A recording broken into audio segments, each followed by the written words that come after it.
I will now call this meeting to order. Just a few house cleaning items before we get going. For those of you who have never been here before, if you want to use the restroom, they're right behind you in those glass doors. And if I could ask all of you guys to please put your phone on vibrate or silence so you do not disrupt the meeting. Having said that, this meeting is now called to order. All matters noticed on this agenda in any category may be considered for action as listed. Any item not so noticed may not be considered. Items listed on this agenda may be considered in any order at the discretion of the chairperson. The mission of the OCFEC is celebration of Orange County's communities, interests, agriculture, and heritage, with results justifying resources expended. And now I will ask all of you to rise for the Pledge of Allegiance, and I will call on former Director Nick Berardino to lead us in the pledge. Thank you. Privilege. Hands on hearts, and in memory of all the brave men and women that are serving today, keeping this nation and all of us safe. Please begin. I pledge allegiance to the flag of the United States of America and to the republic for which it stands, one nation, under God, indivisible, with liberty and justice for all. Thank you. Now we go for roll call. Chair Ruiz. Present. Vice Chair Cervantes. Here. Director Bonarice. Director Aiken. Here. Director LaBelle. Here. Director Pham. Director Rubalcaba Garcia. Here. And Director Meyer. Here. Okay, thank you. Now we move on to the next item, which is the CEO's operational announcement and updates. I will turn it over to Ken Carnes, VP of Operations. Thank you. Good morning. Just a couple updates for me this morning.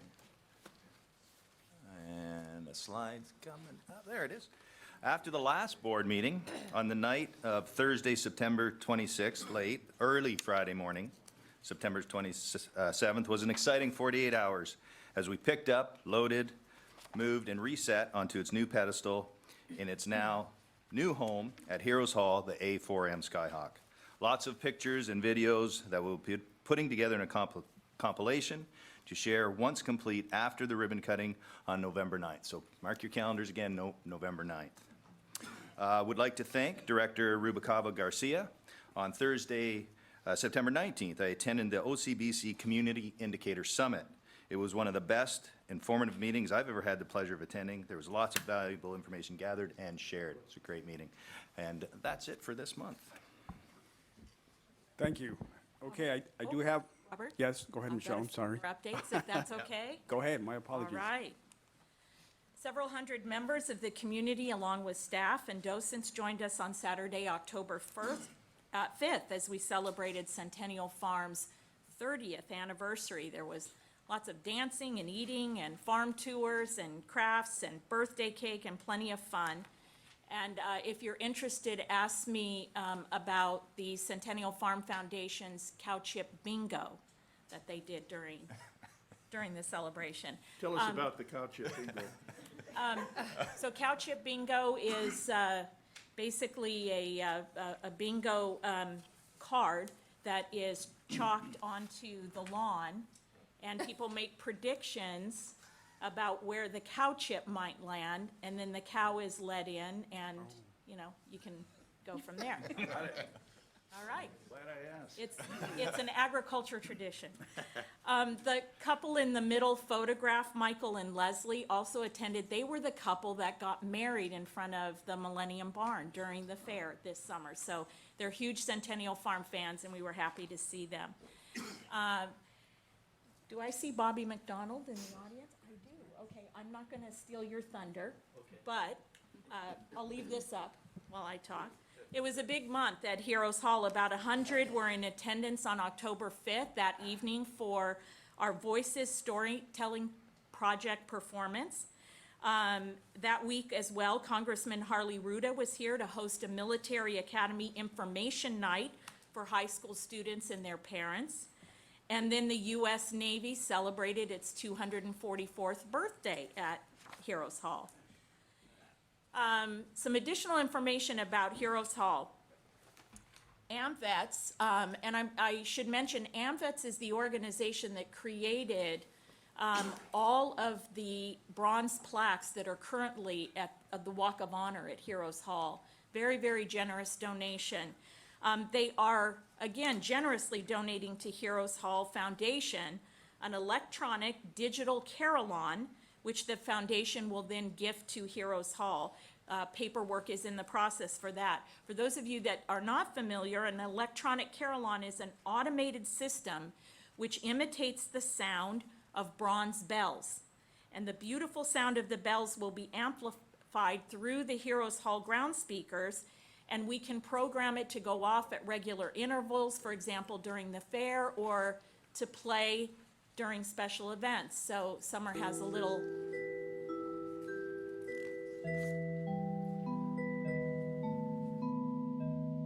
It's a beautiful sound, isn't it?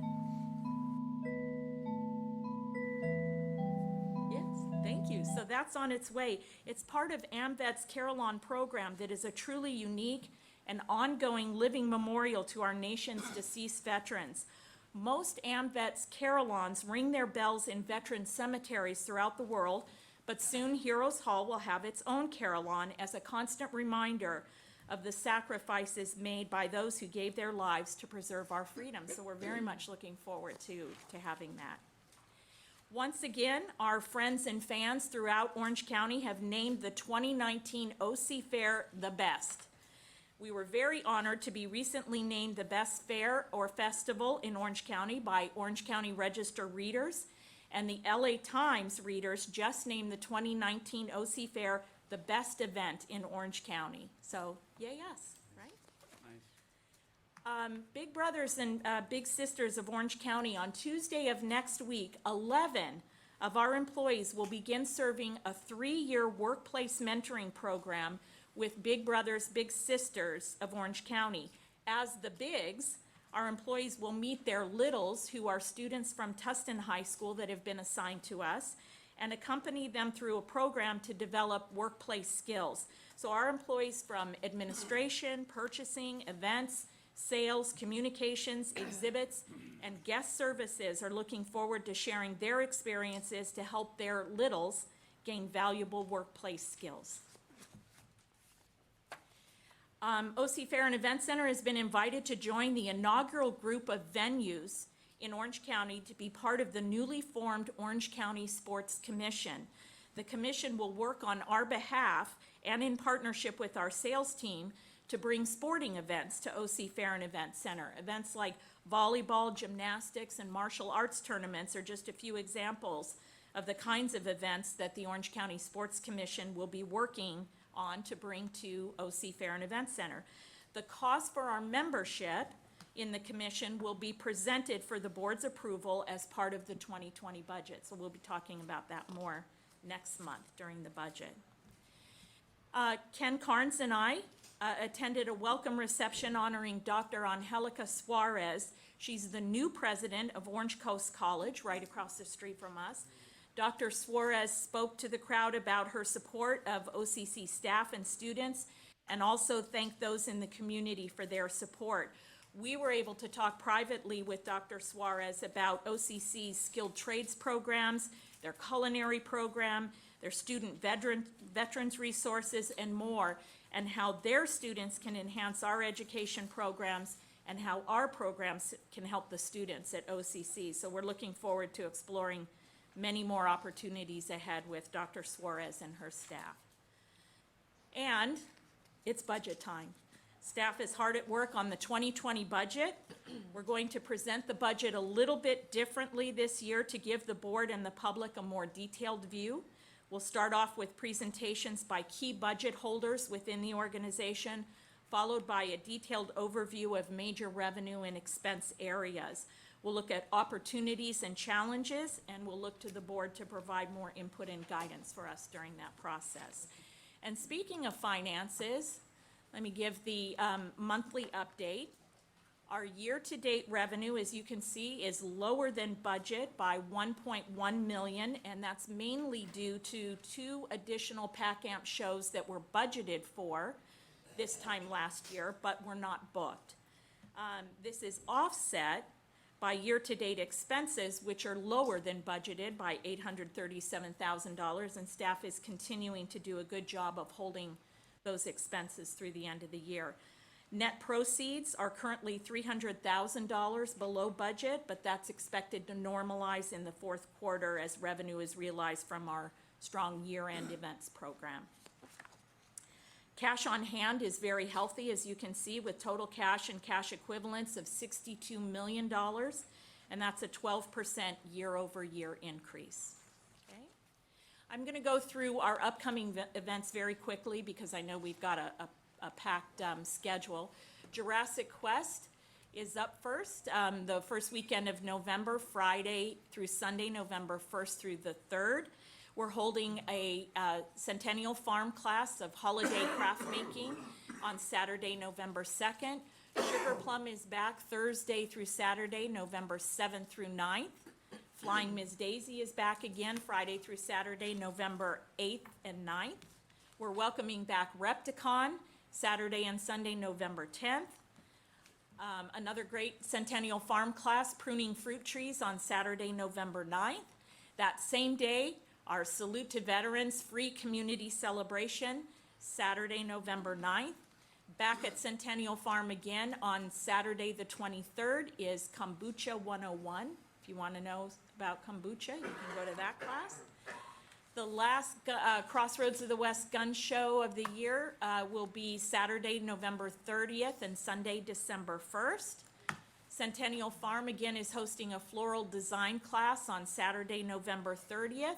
And if you haven't been to Heroes Hall yet, our new exhibit is open, Fighting on the Home Front. This is a fantastic collection of the great propaganda posters of World War II that helped rally everyone toward the war effort.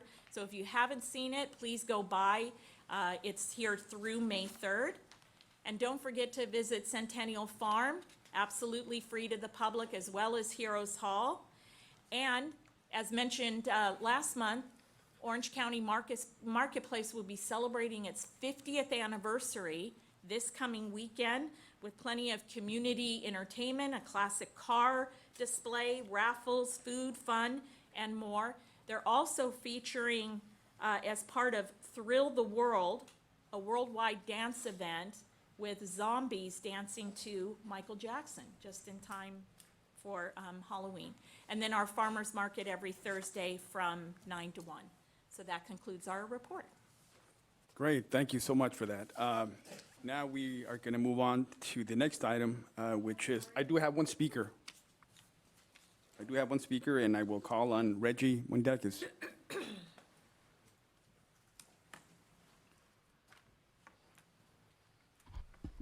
Hi, good morning. I'm Reggie Mundekis. I'm speaking to item 5, the CEO's operational update. In the financial packet is a list of checks. On that list of checks are multiple payments to Fusco Engineering. Fusco Engineering is in charge of the stormwater management program, which we are legally required to have with the state of California.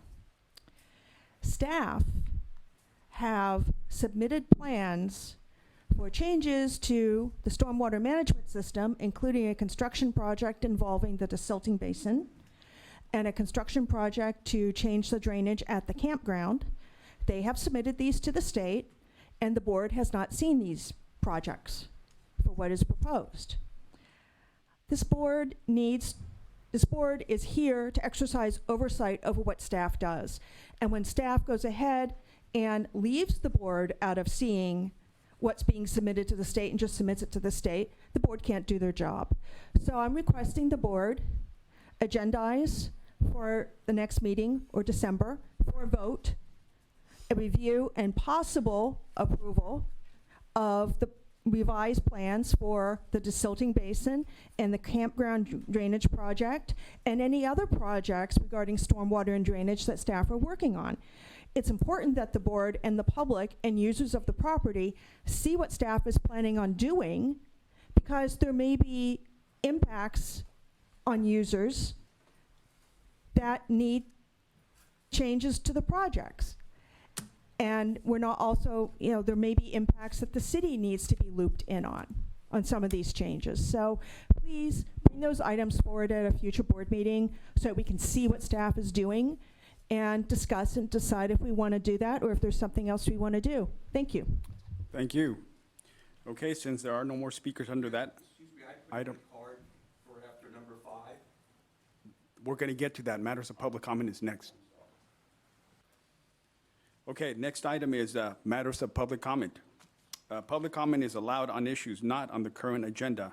However, no debate by the board shall be permitted on such public comments, and no action will be taken on such public comment items at this time, as law requires formal public notice prior to any action on a docket item. Speakers are requested to sign in prior to the start of the meeting and are limited to 3 minutes. Comments will be accepted on agenda items during the meeting. Speakers wishing to address the board on items on the agenda are requested to sign in prior to the start of the meeting and identify the agenda item or items on which you desire to address the board. Speakers are limited to 3 minutes, okay? Got quite a bit of speakers here, so the first one's going to be Mr. Nick Berardino. Thank you very much, Mr. Chairman and honorable members of the board. I wanted to thank all of you, of course, for all your help and commitment in getting the jet here. I mean, that was quite a project that the foundation undertook along with staff. Congratulations to the staff who did a absolutely marvelous job. Ken and his team, Michelle, her team, Carol Singleton, the whole bunch.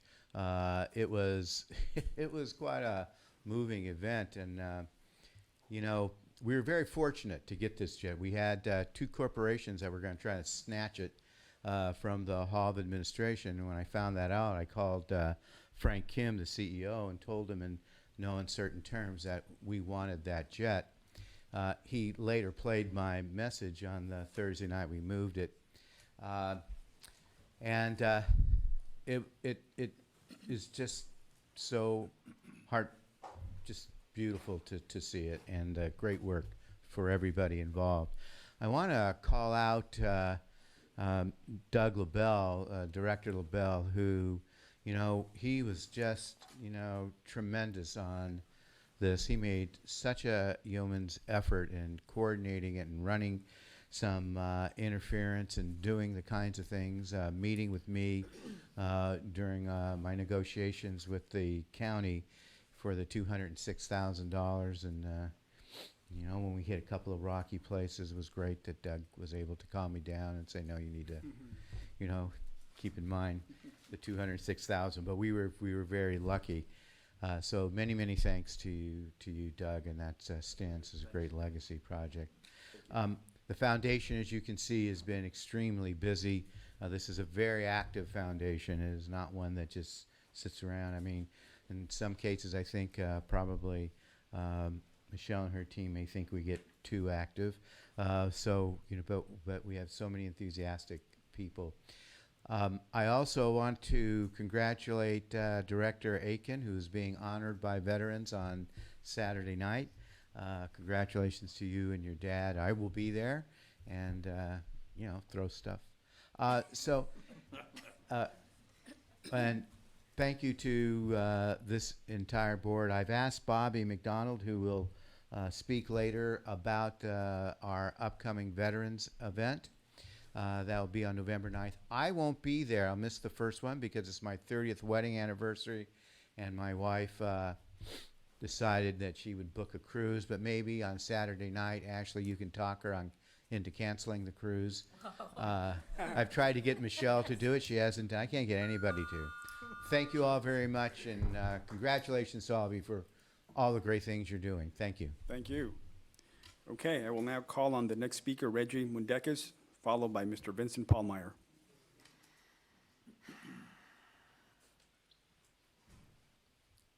Hi, I'm Reggie Mundekis. I'm speaking regarding item 6, public comment. Please move the meetings to the evenings when people can attend. Most people are at work or at school or have other obligations during the day and can't attend this meeting. This facility impacts the lives of many people, including those who live immediately next to it, those who use it, and is designed for use by all residents of Orange County. So Please help us out, and please move your meetings to the evenings so that the public who own the property can attend your meetings. Thank you. Thank you. Vincent Pallmeyer, followed by Mr. Doug Ames.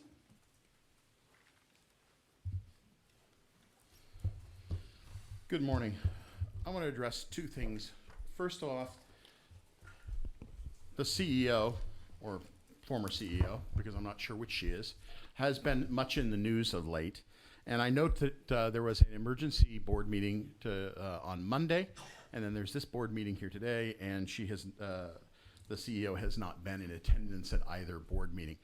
And the CEO's report today was given by, very ably, by Vice Presidents Carnes and Richards. So I think that the board owes an explanation what the status is of the CEO. Is she operational? Has she been stepped aside? What's the situation? I think the public, the state, the board owes an explanation to the public as to what's going on with that situation.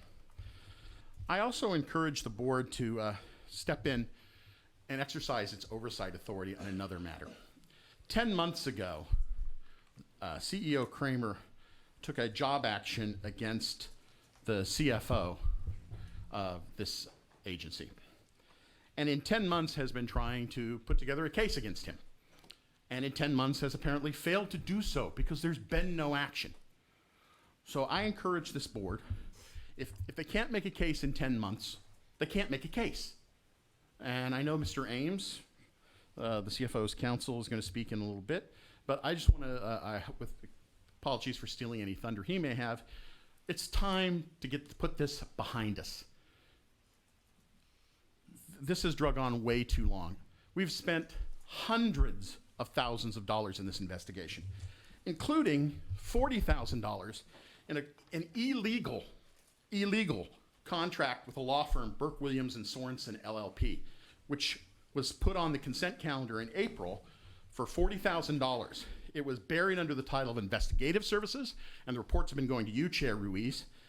This is a law firm. California law is very clear. An agricultural association cannot engage counsel for any reason. By the way, that's not my words, that's the language of the law, without prior written approval of the Attorney General's office. That's Food and Agricultural Code 11042. Public records requests have been made of both the 32nd DAA and the Attorney General's office, and they've given the same result. No such authority was granted. This contract, SA 161-19YR, is illegal. You guys proved it in April. It's on you. So I encourage you, exercise your authority, end this witch hunt, and let's put this behind us and move on. Thank you. Thank you. I will now call on Doug Ames, followed by Reggie Goodjoin. What a great introduction to my appearance here. My name is Doug Ames. I represent Adam Carlton. As Mr. Palmara just summarized, my client, who's I think the fourth CFO under Ms. Kramer's under Ms. Kramer during her time here. He was placed on paid administrative time off on December 11th after he opposed Ms. Kramer's various improper activities. Not only has he been paid for 10 months for sitting at home, the fair has paid hundreds of thousands of dollars to investigate him, including new contracts up for renewal or extension today under item 8 to the Morley Company and to Haney and Company. We've been through hours of days of investigation where we submitted to interviews. They have absolutely nothing on Mr. Carlton. They want more money to surveil him, to sit outside of his house and watch him. It's ridiculous. Let me just summarize briefly a few of the items that Mr. Carlton was opposing Ms. Kramer on, and why she needed so desperately to get him out of here. First and foremost, in 2016, Ms. Kramer evidently engineered a payment to an ex-employee of $75,000. This was listed on the 2016 audit as a, quote, illegal contract and a gift of public funds. Mr. Carlton repeatedly opposed Ms. Kramer trying to sweep this under the board and forget about it. She kicked him out to keep him from doing that. There's major problems with the RCS contract. There is no provision in that contract for how progress payments are supposed to be made. There's a major problem with that contract. Mr. Carlton was opposing RCS's $300,000 in merchant credit card fees. And what did they do? What did the investigators of Mr. Carlton do? They called in RCS to find out how Mr. Carlton was wrong in protecting the public interest here. There's the Heroes Hall Foundation box. Mr. Carlton... That's your 3 minutes are up, sir. Thank you. Thank you. Okay, I will now call on Reggie Goodjoin. Did I get that right? Yes. Followed by Kelly Rueda, I believe. Go ahead. Okay. Good morning. I'm Reggie Goodjoin, Director of Music of New Hope Presbyterian Church in Orange. I come this morning representing New Hope Presbyterian Church and Christ Our Redeemer AME Church. First and foremost, to say thank you. Thank you for your support. This board, you were just awesome. We have a program called Music Makes Us One. This is a program that provides underprivileged kids of all ethnicities and the opportunities to come together to develop friendship and to perform musical arts, dance throughout the community. But with your support and belief of this program, you allowed us the opportunity to come and perform a concert here in the large hangar during the fair. I must say this was an opportunity for kids who probably would not have ever had the opportunity to do this, as well as kids who've not had the opportunity to even come to the fair. It was a huge success. We had a lot of comments that went out through the neighborhood and throughout the papers that supported it. I would say that with your support, this would not have happened. We were able to have kids come in from as far as LA, throughout the southern lower part of the county as well. Just to see these kids come together with resources that we were not able to provide, that you all stepped in to help us do, made a world of a difference. Again, I want to say thank you for your support, and I pray that this is a continuum that we do, especially bridging the gap and establishing relationships throughout the communities. I do say thank you. Thank you. Okay, I will now call on Kelly, followed by Anna B. Good morning. My name is Kelly Ruda, and I just wanted to talk about a issue that was brought up last meeting regarding space for the trucks for RCS and so forth. On May 22nd, I emailed Mr. Carnes, I emailed Jerry, and I also emailed other people regarding that I had space from a friend that could hold up to 250 trucks. Never got an answer, and it was very disheartening after I had made all that time. My husband worked here at the time, and he had gone to people saying, hey, we have space for you guys, and it never, it was pretty much go away, don't talk to us. After that, it seemed like there was a couple people that decided to start being rude and just, I don't know, like the exact word, but it was just, I didn't appreciate that. You could have at least texted me or emailed me back saying, hey, we don't need your help today, or something, to say that you got my email, but never received anything. So I just wanted to let you know I did have space for you guys. That was at a very good price that couldn't be used. So I just want to thank you. Thank you. Anna V., followed by Mary Spadoni. Hi, good morning. First, I'd like to second the comments of a previous speaker about moving these meetings to a time that is more conducive to the greatest public attendance. Maybe there needs to be a study done what day and what time that would be, but I think the public's been up here probably for the last year or two saying this, and considering some of the things that are going on, I think greater public engagement is very much called for. I was mostly going to talk about traffic impacts and how basically the Fair Board and staff need to work to make sure that residents are not as impacted as they are by the ramping up of the things that are going on at the fair. There are a lot of problems, and going forward, we really need to work on that more. But mainly, what I'm going to use my time talking about is really CEO Kramer and the poor job that's been done by this board the last several years in reining her in. We've been up here for a good part of several years talking about the issues that have been going on, asking for public records, warning about some of the red flags that have been coming up.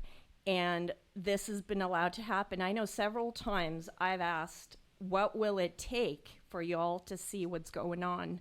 And for something to finally happen. And I guess it didn't happen until there was basically a torrent of articles and public pressure to finally shed some light on, I think, criminality that has been going on, gift of public funds, impropriety in terms of state law of giving public funds to an institution that discriminates, improper and questionable contracts against the public good over and over and over again, and the witch hunt against Adam Carlton, who has tried to shed light on some of the stuff that's been going on. So shame on the AG here, or who has continually just turned a blind eye, and shame on you for not doing a better job of reining this crap in that's going to end up costing not only the hundreds of thousands of dollars that it has already cost, but probably a lot more money in litigation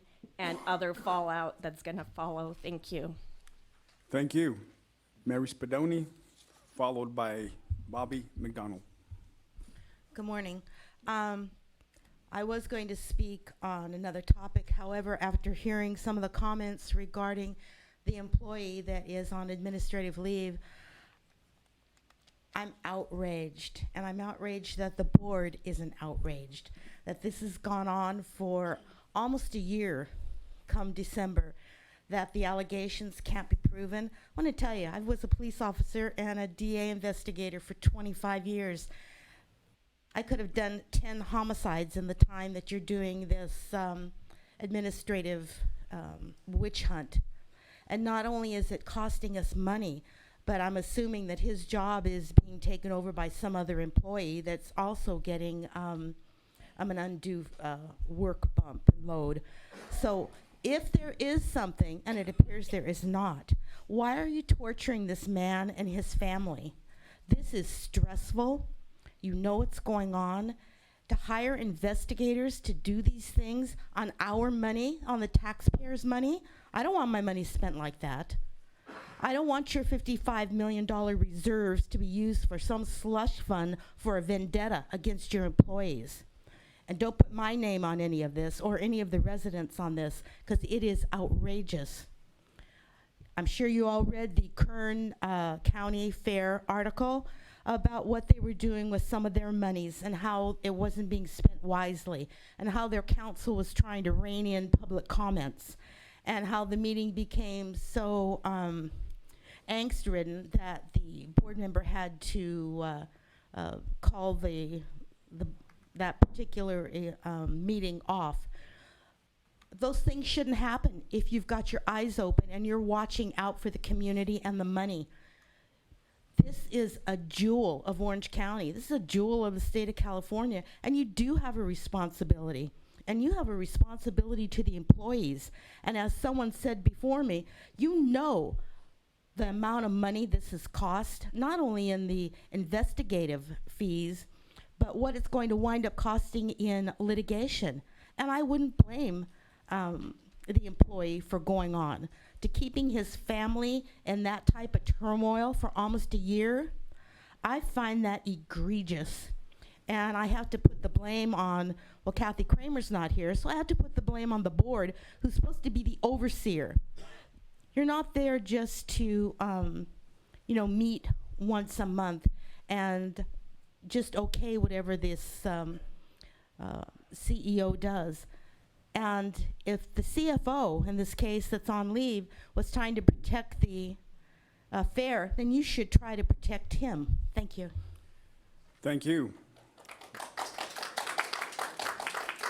I will now call on Mr. Bobby McDonald, followed by Mr. Jay Humphrey. Good morning. Good morning. Thank you, Mr. Chair and Honorable Board. Appreciate your time. As Ms. Michelle Richards put up on the screen earlier, we shared the 244th birthday of the United States Navy a couple weeks ago.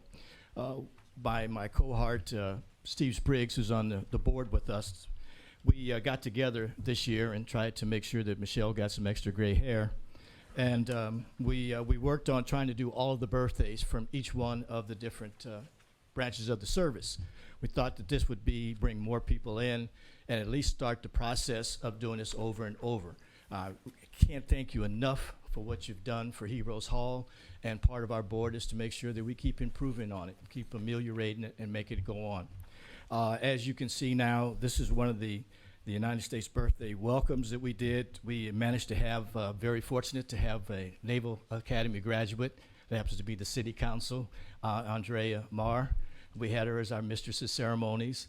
We managed to also bring in the CEO and the chairman of the board, Brett Lane of Southern California Gas Company and Cyprian Energy, to be our keynote speaker. And to keep the education component alive and well, we brought in the Troy ROTC group to bring in the color guards. We're going to continue with this, and unfortunately, we can't be bigger than the Marine Corps birthday this year because they get to dedicate the big new Marine Corps A4 that's going up on Heroes Hall for the dedication. But again, I wanted to come to the meeting today, say thank you, invite you to the Veterans Day program that we're going to have, the dedication that we're going to have, and also, well, he's not here, so I can't beat up on the Marines, but the Marine Corps birthday this year. But we did that, and we're looking from an educational component to do it. And again, one more time, thank you, and thank you. Thank you. Okay, Mr. Jay Humphrey, followed by Doug Ames. Good morning, Board. Jay Humphrey, Coast Mesa resident. A couple of things. First off, he so eloquently allowed that Andrea Marr from the city had been at his event, and one thing that I would suggest for this board to do is remember that the city of Costa Mesa has now gone to districts, and this facility sits directly in the middle of Andrea Marr's district. So it would be wise of this board to develop some relationship with the district city council member to deal with those issues. So you may want to think about that. No longer does the city have at-large members. The city council is now made up of district members, and this next election will be all district as we're making that transition. So it's a new and different thing for you guys, so I make that suggestion. Secondarily, I echo everybody's comments that you've heard so far about having public meetings at night. The reality is, and Kern County is a perfect example, if in fact the public had been listened to in a number of places, what would have happened is, while it's kind of a pesky thing to have to put up with some of us, because some of us tend to, get very demonstrative and what have you, but if you listen to the jewels, what you find out is what's really going on, because those people are all taking an interest in watching and seeing and watching how things are going. So it's in your best interest to get the absolute best public input you can.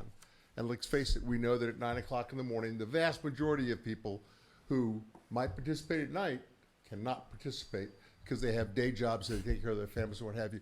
And I would ask that you guys, once again, I would ask that you guys would find a way to have board meetings at night and highly publicize that issue. I'll bet you'd find you'd have a bigger population show up, maybe initially, maybe not, but you definitely have better input and more consistent input. Lastly, I want to thank staff, absolutely. As you know, I'm one of the members of the hearing impaired folks out there, and you guys, as a board and what have you, have stepped up to the plate and provided assistance for those of us who have problems in hearing. And I truly appreciate that, and I know that my fellows also appreciate it. But I also want to let you know how professional your staff has been. Normally when I go someplace, I have to go ferret out the person, find out what's going on, where I can get something to help me out, if they have it at all. Here, I walk in the door, and they walk up to me and say, Jay, here is your equipment. That's a very professional step. It is a function showing that you guys, especially your department heads up this process of helping the hearing impaired, thinks about the job and thinks about caring for the public. I appreciate that very much, and thank you very much. Thank you. That's going to wrap up public comments. I'm going to move some of the items on the agenda around, and we are going to go into closed session for now. Thank you.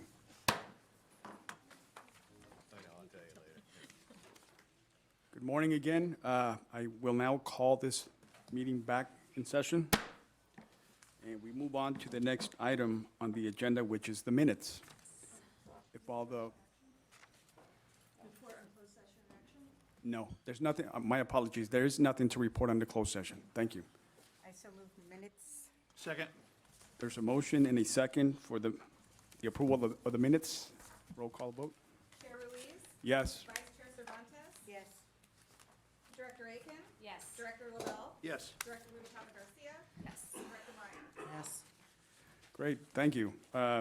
We now move on to the next item on the agenda, which is the consent calendar. All matters listed under consent calendar are operational matters about which the board has governing policies, implementation of which is delegated to the CEO.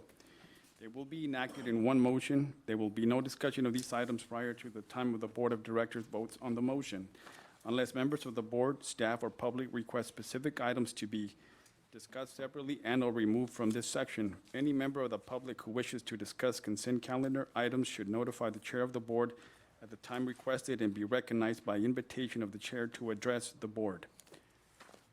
Okay, at this time, does anybody want to pull any items? Okay. Hold on, do we have any speaker cards? Okay, I have some speaker cards on item 9A. And I will call on Reggie Mundakis, followed by Vincent Paulmeyer.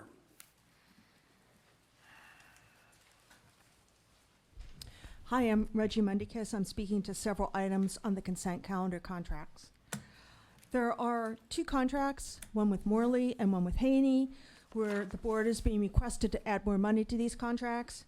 I request that the board turn down these contracts and tell the CEO to stop investigating people. These contracts are a waste of the public money. We have spent over $175,000 of public money on personally motivated investigations which serve no public interest. It's time to end the contracts with Morley, Haney, and Burke, and to release any and all documents regarding those investigations. These were paid for with public money. We have a right to know how our money was spent. I also request that the board put on hold the contract extension with Executive Event Services for security services. The board wanted to take a break and evaluate hiring people to actually perform security services as they were done in the past. It's only in recent years under VP Carnes that there's been a push to outsource security. We're not sure why. In the past, security was always provided by staff members. So the board is requested to put the executive event services contract on hold pending discussion of insourcing security services.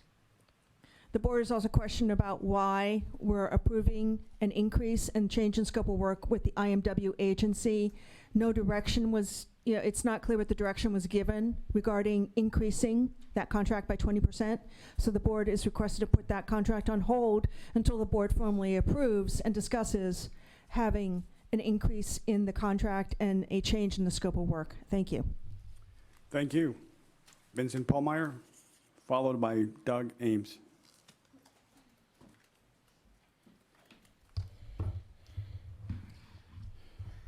I too want to ask that the contracts to the Morley Group, SA-255-19YR, to the tune of $25,000, and to the Haney Group, also to the tune of $25,000, SA-261-19YR be pulled. This is throwing good money after bad, investigating somebody that in 10 months they haven't been able to build a case against, and so this should be stopped.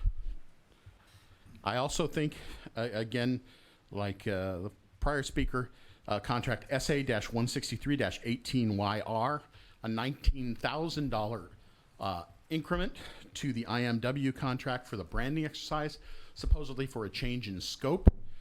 No change in scope I'm aware of has been approved by the board. This is just, throwing, again, this may be, branding exercises are great things. This may be well worth $19,000, but it should be brought to the board when you're talking about something that's important as an effort of branding, and it's a change in, it's a 20% increase in the cost. And then finally, you should pull for discussion at a future meeting, contract SA-230-19FT. This is the executive event services calendar. It's $500,000, actually $505,323 for security services. When this came up just prior to the last board meeting, or the last fair, it was too late to do anything about it. And I recall several board members saying that before we go through with outsourcing all security at the next fair, we really should discuss this. Well, here it is in the consent calendar with no opportunity to discuss. Par for the course. Exercise your oversight authority. That's why you were appointed by the governor. Pull this contract and discuss whether or not we should be outsourcing security services or doing it in-house as we formerly did. Thank you. Thank you. Mr. Doug Ames, is he still here? No, he's gone. Thank you. Okay, I will now bring it back to the board. Chair Reeves, I would like to ask a question. We did have a fairly lengthy discussion about doing in-house the security services. Is there any reason why we need to move forward now with the extension of the event services contract or emergency services contract, or can we put that off and have that action take place, whatever that action might be, as a part of our budget review over the next couple months? Yes, you can. I would recommend then on that item that we defer that item for discussion as a part of the budget review process in the next 6 to 8 weeks. Okay. Thank you. Anyone else? I agree with that as well. Before we move to the vote, Michelle, can you just describe the scope change on IMW? Sure.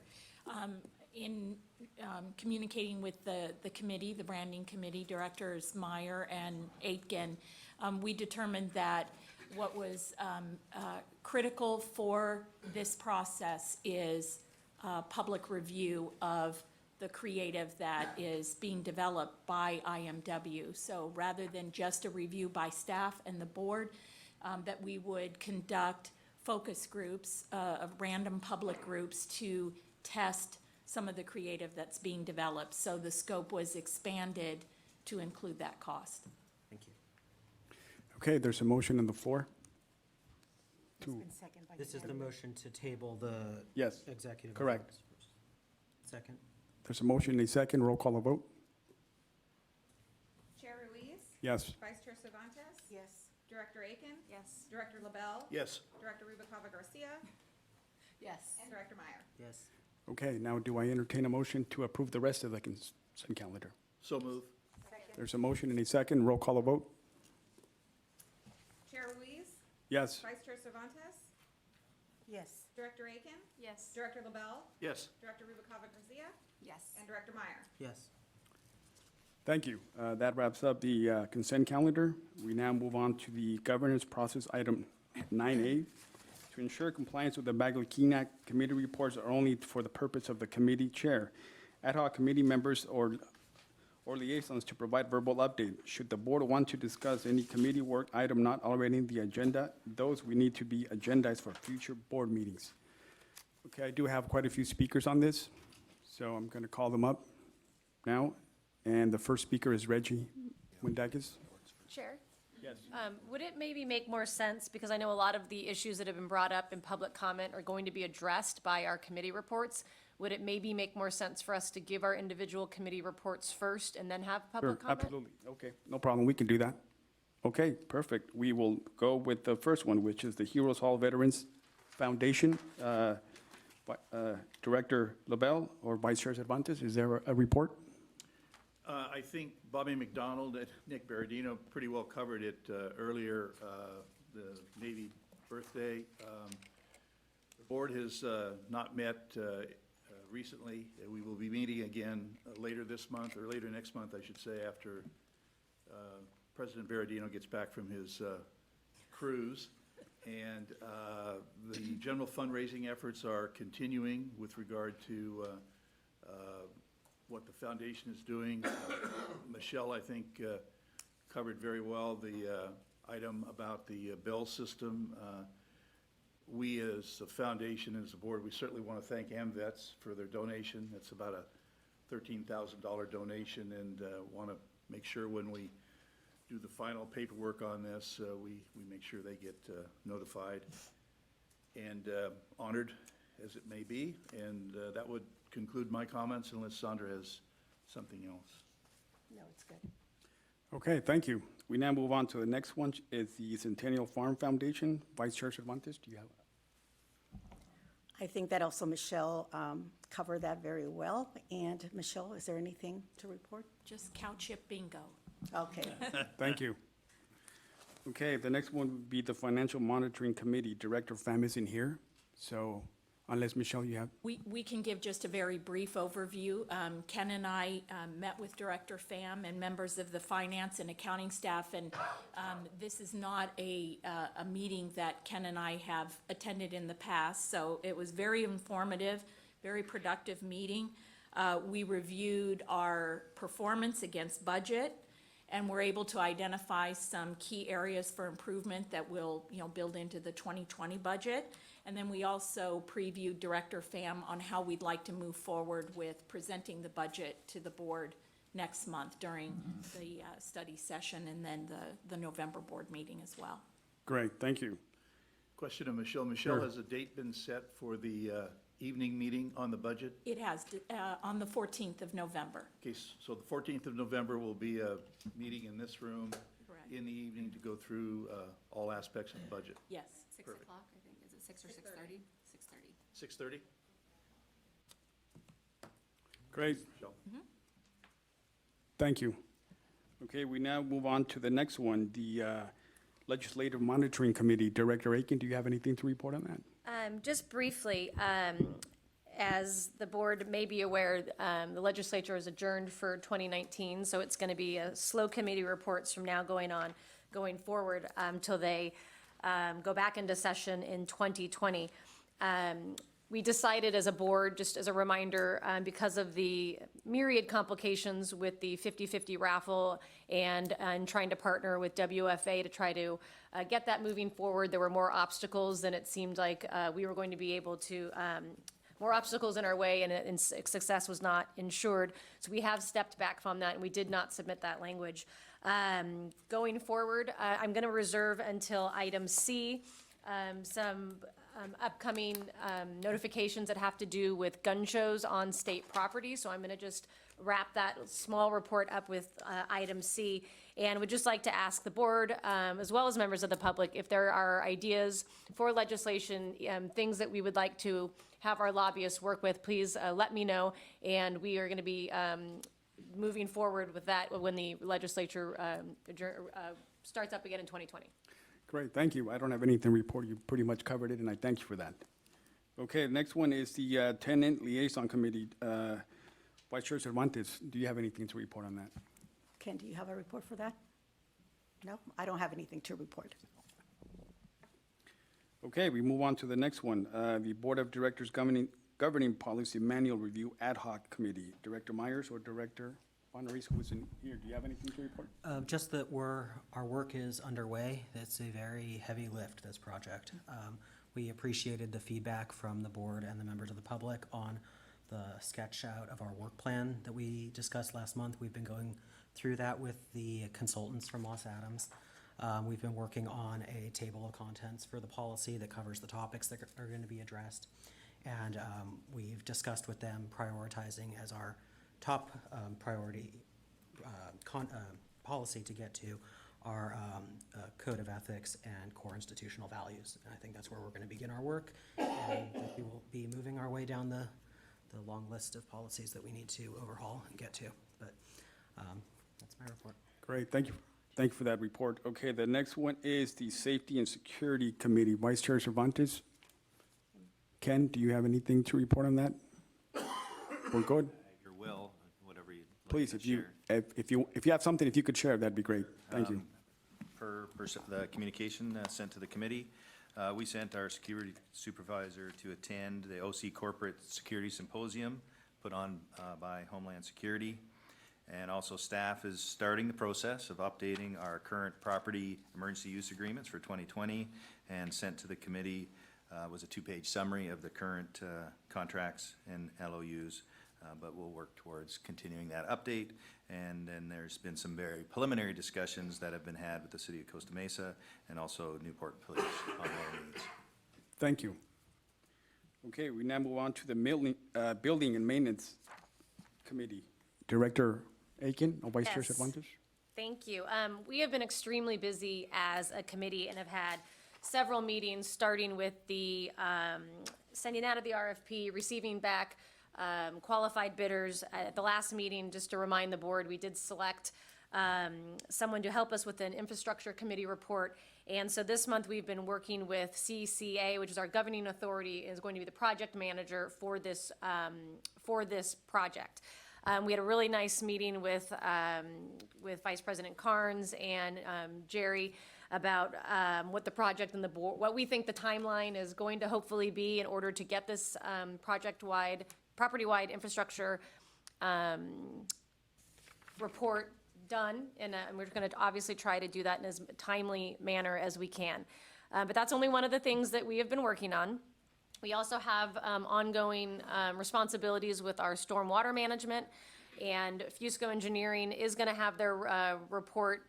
They've concluded their report for our stormwater management, which we do on an annual basis. We had our desilting basin being cleaned out, which we do on an annual basis, and we did that this week. We do have a potential for the installing of a new desilting system, which is likely going to be on our 2020 list of infrastructure projects, but it is something that we need to work with the city. We need to coordinate with the city to help us draw plans and to really tie into their groundwater system and make sure that everything we're doing is in partnership with the City of Costa Mesa. So we will have an update on that in a future meeting. We also discussed our future capital projects. Every year as we enter our budget system, there are things that we think we're going to get done, and we do get them done, and there's also things that come up.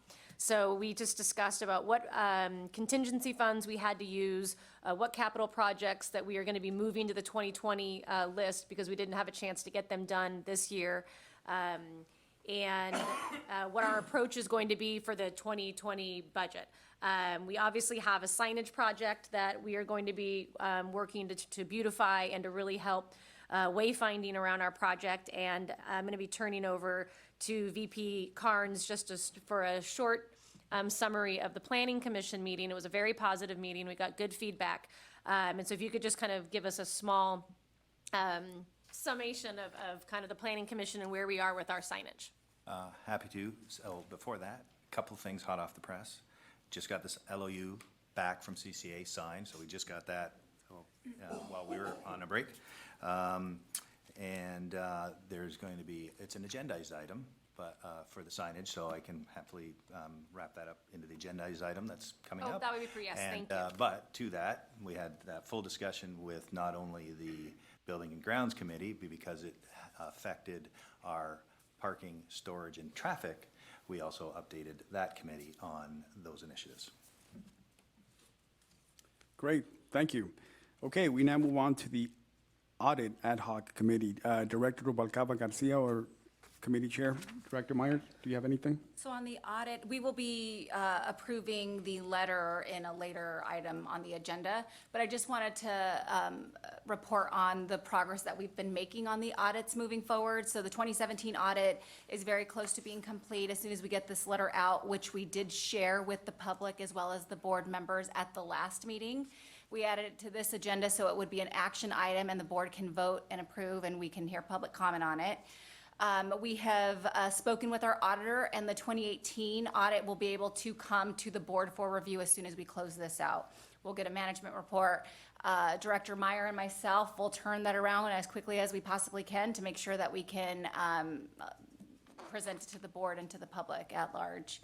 As soon as that is complete, the 2019 process will soon be underway. So we are preparing for that. We'll make sure that we have all of our meetings set up and internal meetings set up and report what we can as soon as we know it. Do you have anything to add, Director Meyer? Just that I've been frustrated, and I think you have too, Natalie, with the delay that occurs with these audits getting completed. And we are very committed to driving this process forward so that we get to the completion of an audit, not a year and a half after when we should have been done with it. And so we're really trying to focus on that and to create a real work plan and deliverables and deadlines so that we are finally out of this backlog that we've had with old audits that should have been dealt with long ago. Well, and I have to commend Chair Ruiz for appointing us to, or creating this committee to make sure that we're tracking the progress on the audit. There was quite a bit of delay on a lot of different parts, whether it was the lack of staffing at the state level auditor's office or just not being able to get the information that they need. But in our capacity, we have truly been working on behalf of everybody here to make sure that we are making progress. And I am happy to report that we have, this 2016 is closed, 2017 is nearly closed, and then 2018 we'll be able to address, so. Great, thank you. And now I will move on to the next one, which is the Branding Project Ad Hoc Committee. Director Mayers or Director Aiken, do you have anything to report on that? We have a lot to report.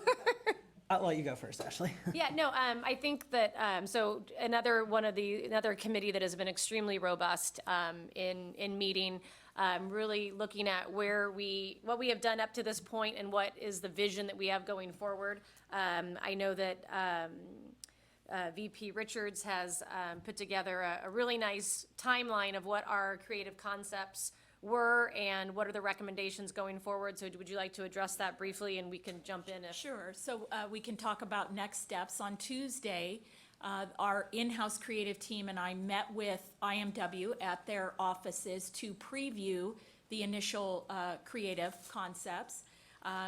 We were looking at logo options for Centennial Farm, Imaginology, and the Equestrian Center. It was determined from the feedback, public and stakeholder feedback, that the Heroes Hall logo and Pacific Amphitheater have great brand equity, so there are no changes that are recommended at this time. Those both tested very high. But we were able to preview their recommendations for property naming options, tagline options to position the facilities, and then for some sort of graphic integrator that would tie all of our separate brands together so that when people see it, they know that it belongs here. We are comparing calendars with the committee to set up a time so that I can review all of those recommendations with you. Following that meeting, we will begin testing with random public groups to see what our public feels about the creative recommendations. And of course, the committee is invited to observe along with our creative staff on those tests. The agency is recruiting people for those focus groups right now with the criteria that they must live in Orange County. They must have attended at least one OC Fair and Event Center event in the last year, and they must plan to attend future events as well. So we will bring all of that back in a summary report to the committee, and then depending on what our results are from that summary, we'll either be ready to bring it to the full board for consideration in November, or if the timing is not right and maybe we need to do some adjustments, then we'll look to December. And then following that begins the launch plan. If there are changes, how do we launch that, and then how do we communicate internally and externally on any changes? Thank you. I've been really happy and pleased with this process so far. I might have been a little skeptical at the beginning because I think everything about the fair is perfect as is. But I think going through this exercise every decade is really important, and I really like that we have added the ability to have random public feedback that's not necessarily just board-driven or staff-driven, but we're reaching out to our community about some of the things that we might be unrolling, and I'm very, very excited to work and develop the launch strategy and to have this be public. I agree, and I will say I appreciate how responsive you've been, Michelle, to taking our feedback and direction. Something that I think was so important was that we shift the direction of the project and really focus on the public mission of the property and the mission that we have up on the wall, and that we are a community resource. And so that really seems like it's been heard loud and clear. I appreciate the redirection on that, and just want to say that I think this is such a healthy way of interaction between management and the board as representatives of the public, that we have this kind of engagement. We thank you for engaging with us. Ken, I understand that that's happening in your areas of responsibility with other committees. And just want to let you know that I think this is a wonderful change in practice. Very good. Great, thank you. And the last one is the Storage, Parking, and Traffic Ad Hoc Committee. Director LaBelle? Yes, Chair Ruiz, thank you. Ken and Barbara and I met last week with Ken and staff to talk about the parking issues, principally the storage issues, which, as they say, Houston, we have a problem. We've got to really focus on coming up with some solutions. Ken reached out to Jason Gonzalez, our lobbyist, and had a very good conversation with him, introduced himself to Jason. Jason suggested there's some things in the works at the state level relative to some of their surplus property, and suggested that we forward a letter to General Services to kind of indicate we have an interest and we'd like to meet with them.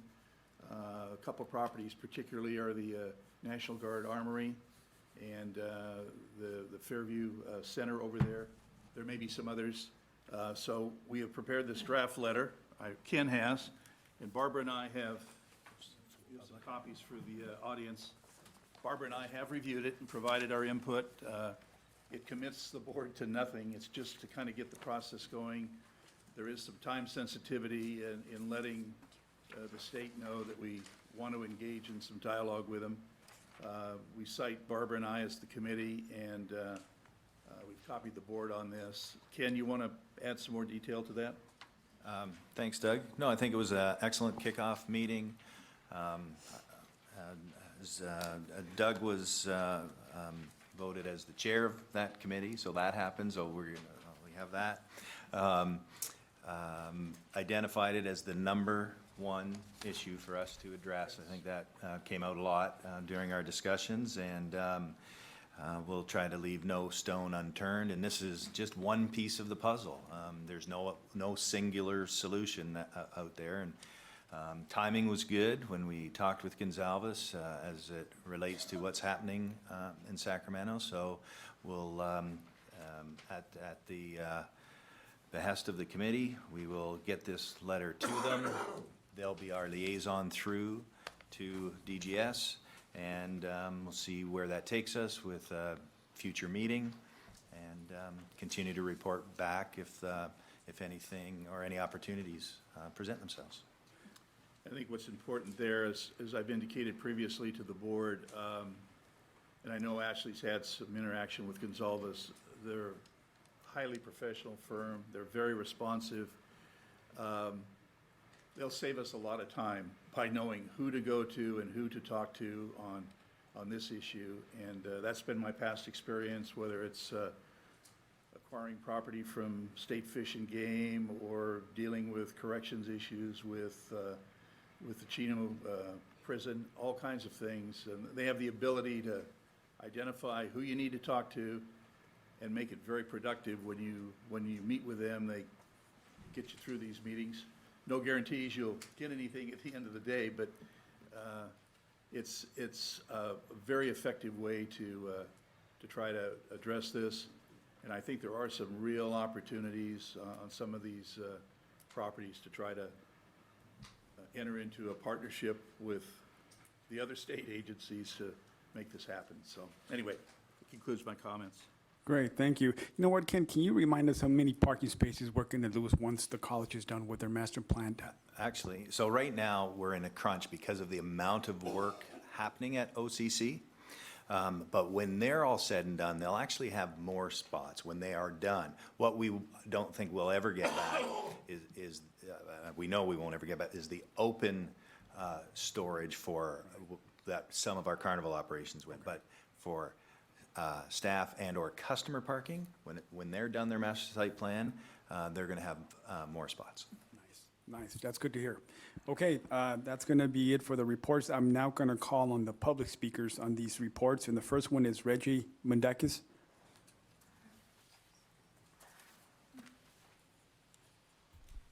Hi, I'm Reggie Mendakis. I'm speaking regarding item 9A, the committee reports. A very fundamental part of California government is that the people's business is conducted in public. And what's happening with these two-person, in some cases a one-person committee, is that business is not being conducted in public. And as a result, decisions are being made which impact the public, and of which the public doesn't see it until the decision is very far down the road. For instance, the stormwater issues. We found out that staff had submitted plans to the state for changes to a stormwater management system when I pulled down the report staff had submitted from the state website. That's how we found out about it. We need that committee to be meeting in public with agendas and minutes. Same thing for the storage, parking, and traffic committee. Now, while you're trying to address some of the storage issues, there was at least one member of the public who said that she had ideas and she had leads on storage areas that need to be followed up on. There's a number of neighbors in the city of Costa Mesa who need relief from the 5 weeks of gridlock that's so bad that some of them would just leave town. And there's no way to access that committee because it's held sometime in, some two-person committee held some time. We need to have the people's business done in public. And that means that these two-person, in some cases, one-person committees have to be done in public. You have an agenda, you have public input, you keep records, and that's the way this needs to be done going forward. It's not that hard. And maybe some of these committees can be combined or reduced if you don't want to do that, but we need to do the people's business in public. Thank you. Thank you. I will now call on Mr. Vincent Pallmeyer. I see you have 5 cards for 5 different reports. I'm assuming you're going to use all 3 minutes for all 5 committee reports, Mr. Pallmeyer? No, I'm not. But I just because really a lot of it is duplicative. But I do want to talk about a couple of things. One, I can't repeat any more strongly than was previously said. We're hearing about the branding committee. We're hearing about the audit committee. We're hearing about storage and parking. And these are all Fait accompli. They've been done. Backroom deals between one, maybe two board members and staff. There's been no public input. There's been no public knowledge. I asked to pull the IMW contract because no one knew that there'd been a change in scope because apparently it had been negotiated in secret. Now, you say maybe it wasn't intentionally in secret, but it was in secret. Nobody in the public knew that you'd gone back to this. And speaking of that contract, is it really wise to only run your branding past people who've been your past customers and who are committed to being your future customers? You know, this is the kind of thing that the public can be valuable input. Part of branding is attracting new customers. They should be running this branding past people who haven't. In addition to people who have been here, people who haven't been here. But nobody from the public could give that input or that sage advice, to use a phrase Ken Carnes likes, because no one from the public was ever told about it. Same thing with the signage plan. And by the way, the signage plan meeting was not a success, but I'll talk more about that later. And all these audits, I want to make the point about a specific point about the audit. You need to be getting some people publicly involved in the audit. I appreciate that you published the response letter, but the response letter is a response to an audit that the public has never seen and cleverly can never see until you respond and close it. So the public has no idea what's in that audit, okay? But you're responding to it, and we're supposed to make public comments about your response letter, but we've never seen the thing you're responding to, okay? So that's a real problem. And I'll talk more about the audit response letter in specific when that agenda item comes up. But all of this comes down to the fact that I follow the goings-on at this fairgrounds very closely. I've seen no public announcement of a single committee meeting for the past 6 months. None. You're doing the public's business in secret. So either make these committees 3-person committees so they have to be agendized and public meetings, or just agree to do it because it's the right thing to do. Thank you. Okay, that wraps up the comments. We will now move on to item 9B, which is the consideration of vote of rescheduling the January 2020 Board of Directors meeting to January 16, 2020, and the 2020 out-of-state travel budget to allow staff to participate in the annual Western Fair Association Convention in Reno, Nevada, January 19th through the 22nd, through the 22nd, 2020. For that, I will turn that over to Michelle. Yes, thank you. So Western Fairs Association is our main trade association here in the Western U.S. The convention this year is being held in Reno, Sunday, January 19th through Wednesday, January 22nd. The typical board meeting in January would put it at Thursday, January 23rd, as we're just getting back from travel back to Orange County. So staff is requesting that the board reconsider that date for the January meeting and plan it for the week prior of January 16th. So that gives staff time to prepare for the board meeting before we leave for convention. In addition, because the convention is in Reno, Nevada this year, that's out-of-state travel for staff, and that requires prior board approval. And because of dates and it falling so early in January, we would like to request approval for that out-of-state travel. Historically, the OC Fair and Event Center has been one of the major sponsors of the convention. And there has been a $30,000 sponsorship fee that has been included in past budgets. And we're looking toward doing that again for the 2020 budget. That sponsorship is in part including registrations and hotel accommodations for the employees that attend, in addition to promotional and marketing exposure for the OC Fair. So the proposed $30,000 in the 2020 budget would include on-site and media promotion of the OC Fair and Events Center, logo inclusion in the WFA Association magazine and on their website, an opportunity for a representative from our organization to give the opening remarks at the general session of the convention, seating at the closing awards dinner, and then a small suite for us to conduct industry meetings. We are not proposing doing a suite night this year. So convention registration and lodging for up to 24 of our staff and board members to attend is approximately $20,000 in value, leaving the other $10,000 for the pure sponsorship of the convention. The changes that you see in bold and then crossed off the bottom are some last minute changes that came in yesterday. We were able to negotiate more from WFA in terms of the sponsorship. So it is up to the board's discretion, but we're looking to approve rescheduling the January board meeting to Thursday, January 16th. We're looking for the board to approve that out-of-state travel to Reno for employees to attend the convention. And then we're looking for budget approval to allow OCFEC to sponsor the convention. I have a question. Sure, go ahead. What are some of the benefits to us sponsoring an event like this?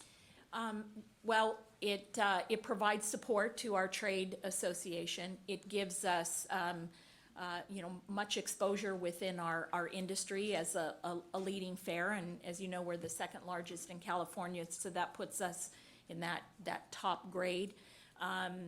It allows us, the suite in order to conduct meetings, and the hotel accommodations as well.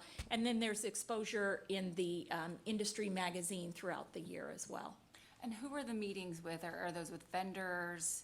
They are. Okay. So it's a great opportunity while the fair is not going on for our concessions and our commercial merchants department to conduct meetings, for us to see what new entertainment is out there to possibly book for the following fair. It's also an opportunity for us to meet with key partners like the carnival, for example. Our big kickoff meetings with RCS typically happen at the WFA convention when everybody is together. Yeah, I just have a question. Would you know off the top of your head how many people attended last? I think there were 30 that went last year. Okay. So we've pared it back. Now in 2020, the convention will be back in Anaheim. Okay. And that allows, 2021, we'll be back in Anaheim, and, that allows us more staff. I think one of the key benefits to staff for attending WFA are the educational sessions, many of which our staff teaches as well. So it gives a great exposure for leadership within our organization to teach what we know and our experiences to some of the smaller fairs that don't have those kinds of resources. Thank you. Sure. Quick comment, if I could. Oh, Director sorry. Myers and then Director Aiken. So Sandra and I attended the WFA in Reno last year. I thought it was a very good conference. I mean, there's a lot of technical information that's shared. It seems like a great opportunity for folks to figure out what's state of the art and what's leading best practices in different areas.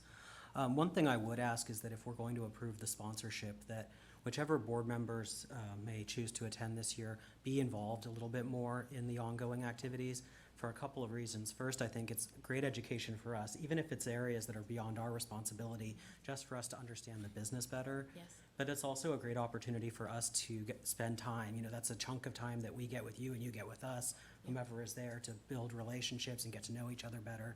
And so to the extent the sponsorship is enabling the fair to be sponsoring specific activities, I'd love if board members could be included. Yes, agree.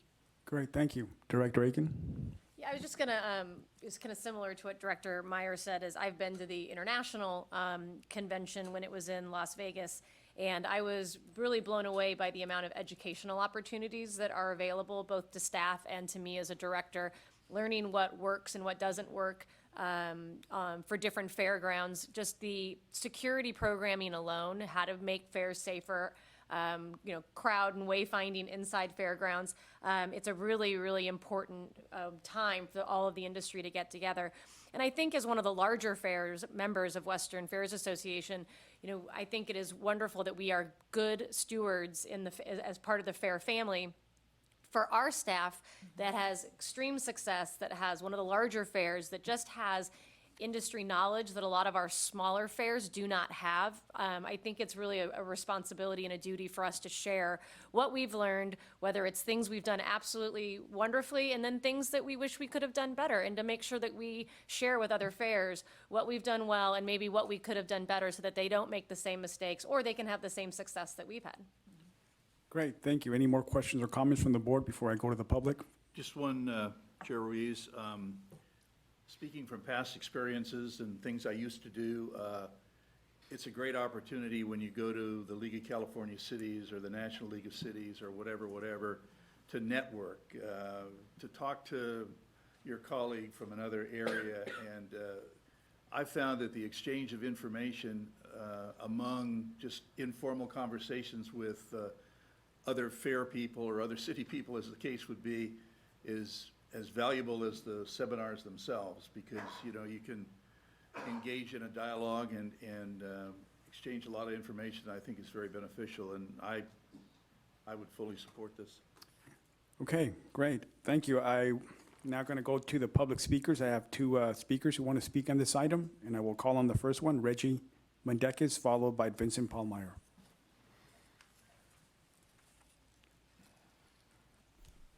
Hi, I'm Reggie Mundicus. I'm speaking regarding 9B, the WFA convention.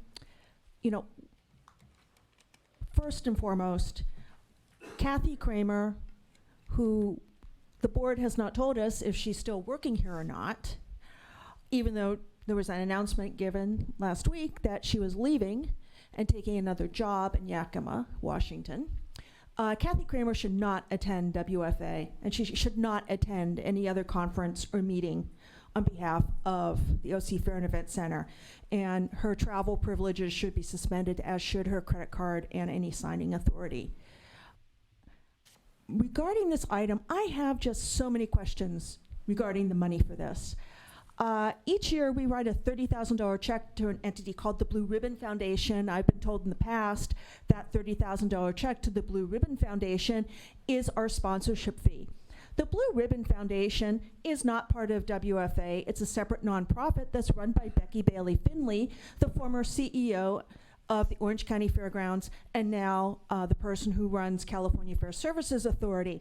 So I'm really not sure how a $30,000 check to the Blue Ribbon Foundation translates into comped hotel rooms. Also, I'm not clear how last year when we bought a sponsorship, why we still had a hotel room bill and a whole bunch of bills for meals. There is just a lot of financial questions regarding the transactions regarding the WFA convention.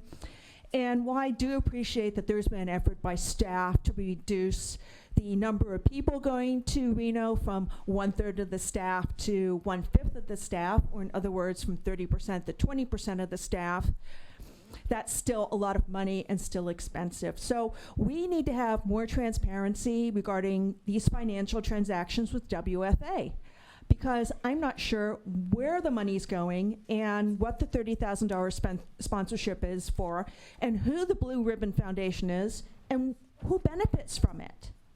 So we need to have clarity on the finances regarding this convention. Thank you. Thank you. Mr. Vincent Pallmeyer?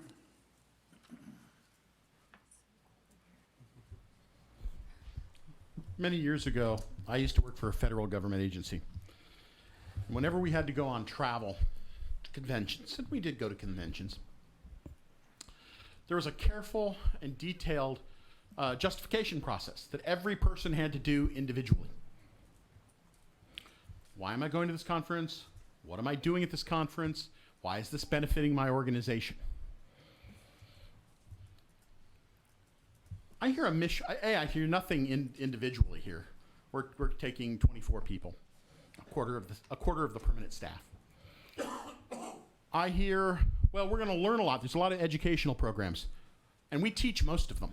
Well, do you see the contradiction there? If you're teaching them, you're not learning from them. Now, and we need to go because we need to use this to meet with our vendors. Well, and possible entertainers.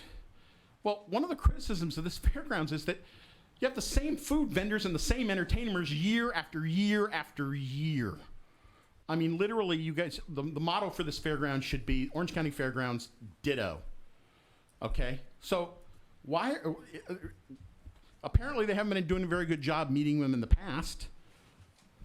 And then, we're the second largest fair in the state, but we have to go to this out-of-state convention to meet with vendors. If we're the second largest fair in the state, they'll come here to meet with us. Got a clue. I guarantee it. Now, I'm not saying we shouldn't go. I'm not saying it may not be a good investment. But there needs to be a whole lot more documentation of who should go, why they should go, what they're doing.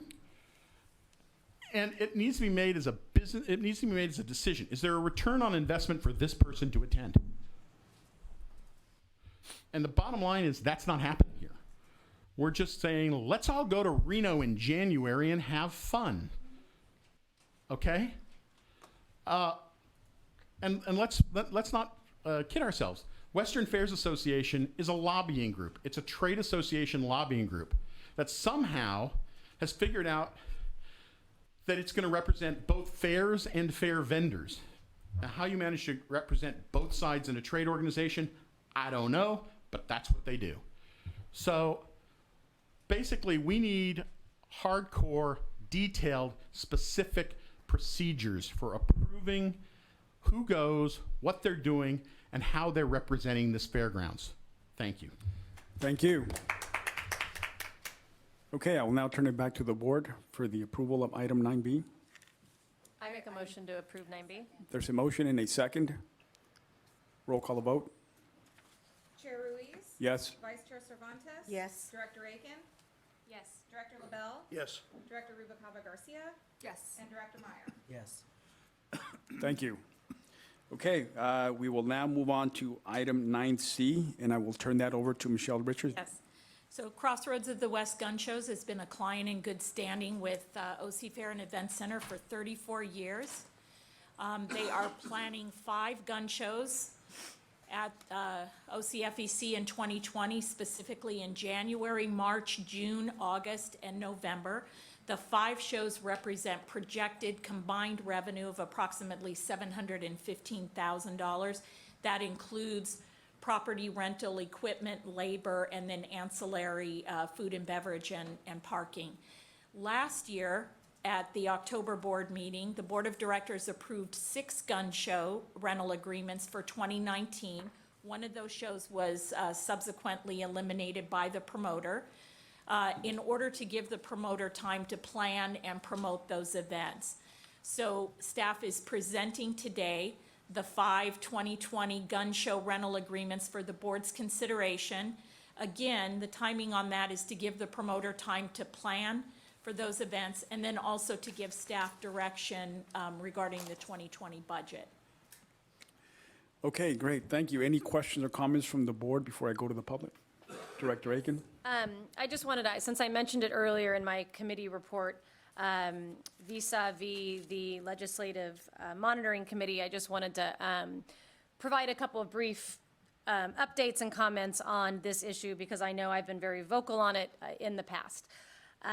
So in speaking with our lobbyist in Sacramento, the update on gun shows and whether there is going to be statewide legislation has been very unclear. But one of the things that has recently been in the news pertains to the Del Mar Fair.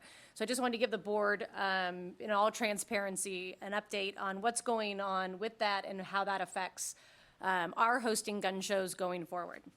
So the city of Del Mar, and please, our attorney, if I misstate anything, please let me know, but the Del Mar Fair Board had made an action to not have gun shows on their fairgrounds. It resulted in litigation on behalf of some of the gun show promoter and some nonprofit groups. And there was a finding in federal court that they hadn't taken the proper steps in order to make that decision to not have gun shows on the property. What is different in the Del Mar, and that is a preliminary injunction that is on that property going forward.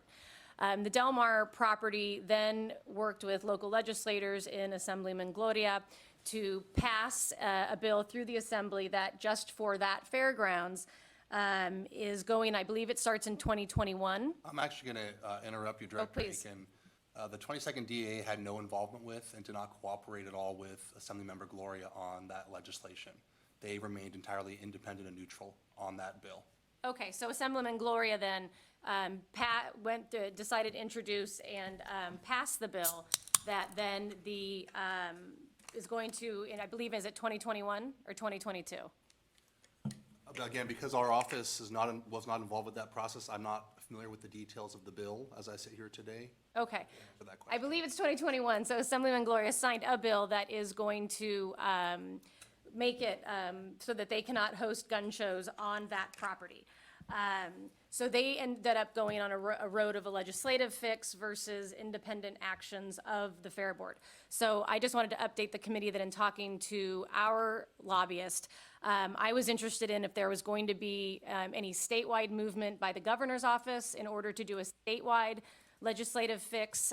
They have not heard anything. You're saying legislative fix as if we all agree that that's what Well, we no, would that want? the assembly, that they're gonna pass through the legislature, whether they're gonna have, and so they have right now, based just for the 22nd DAA, a legislative fix, and that they are not gonna be having gun shows on that property and it's a different issue than ours. There's a lot of factors that went into that.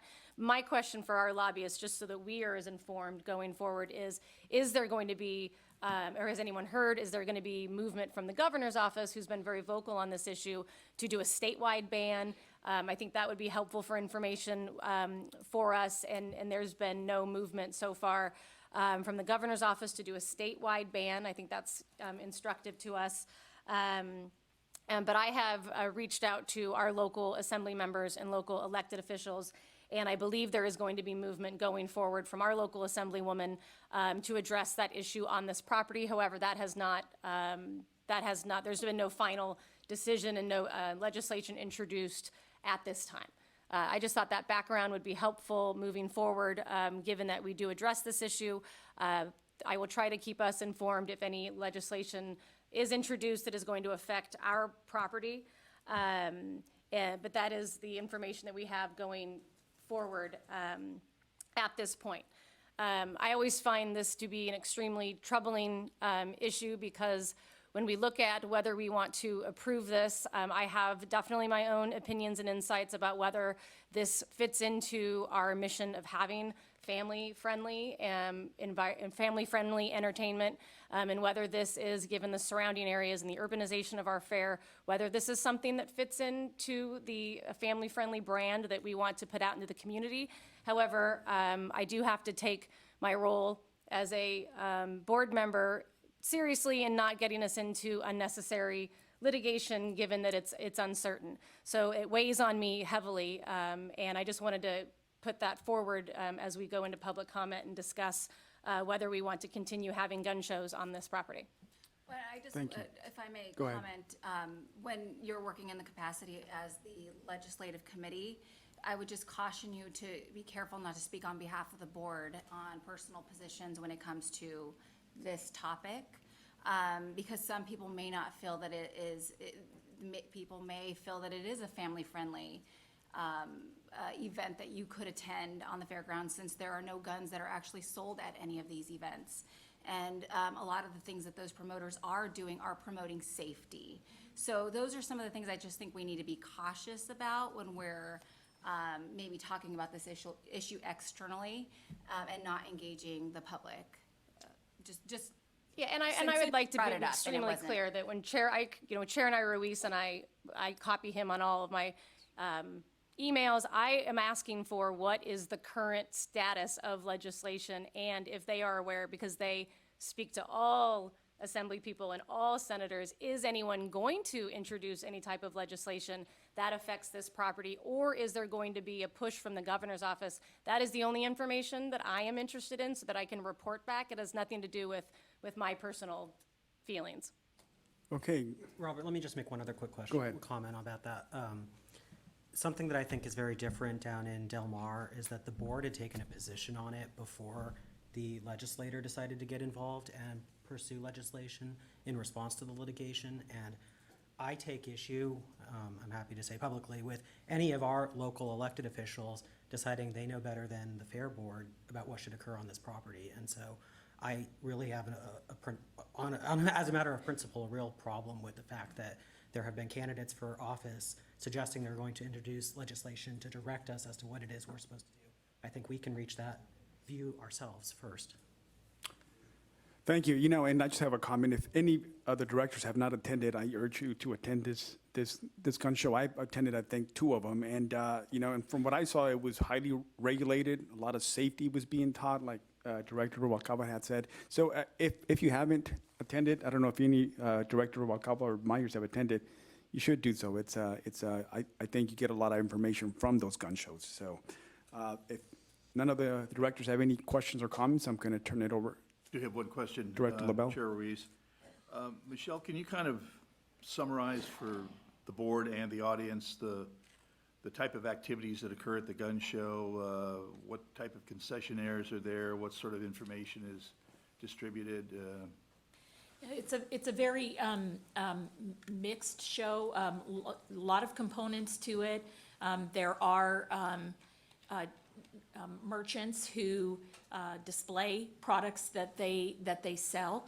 And I should add that the controls that are in place regarding gun shows and gun sales in California are amongst the strictest in the nation, and those are all observed during the show. So no one can walk into the show and outright purchase a firearm and take it home with them. There's a whole process for turning over ownership, background checks, and whatnot.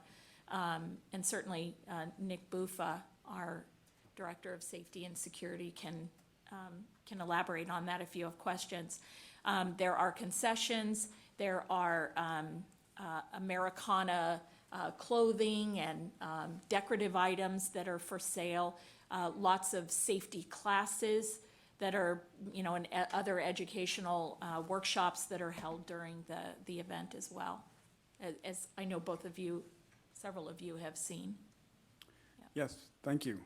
Any questions or comments from the directors before I go to the public?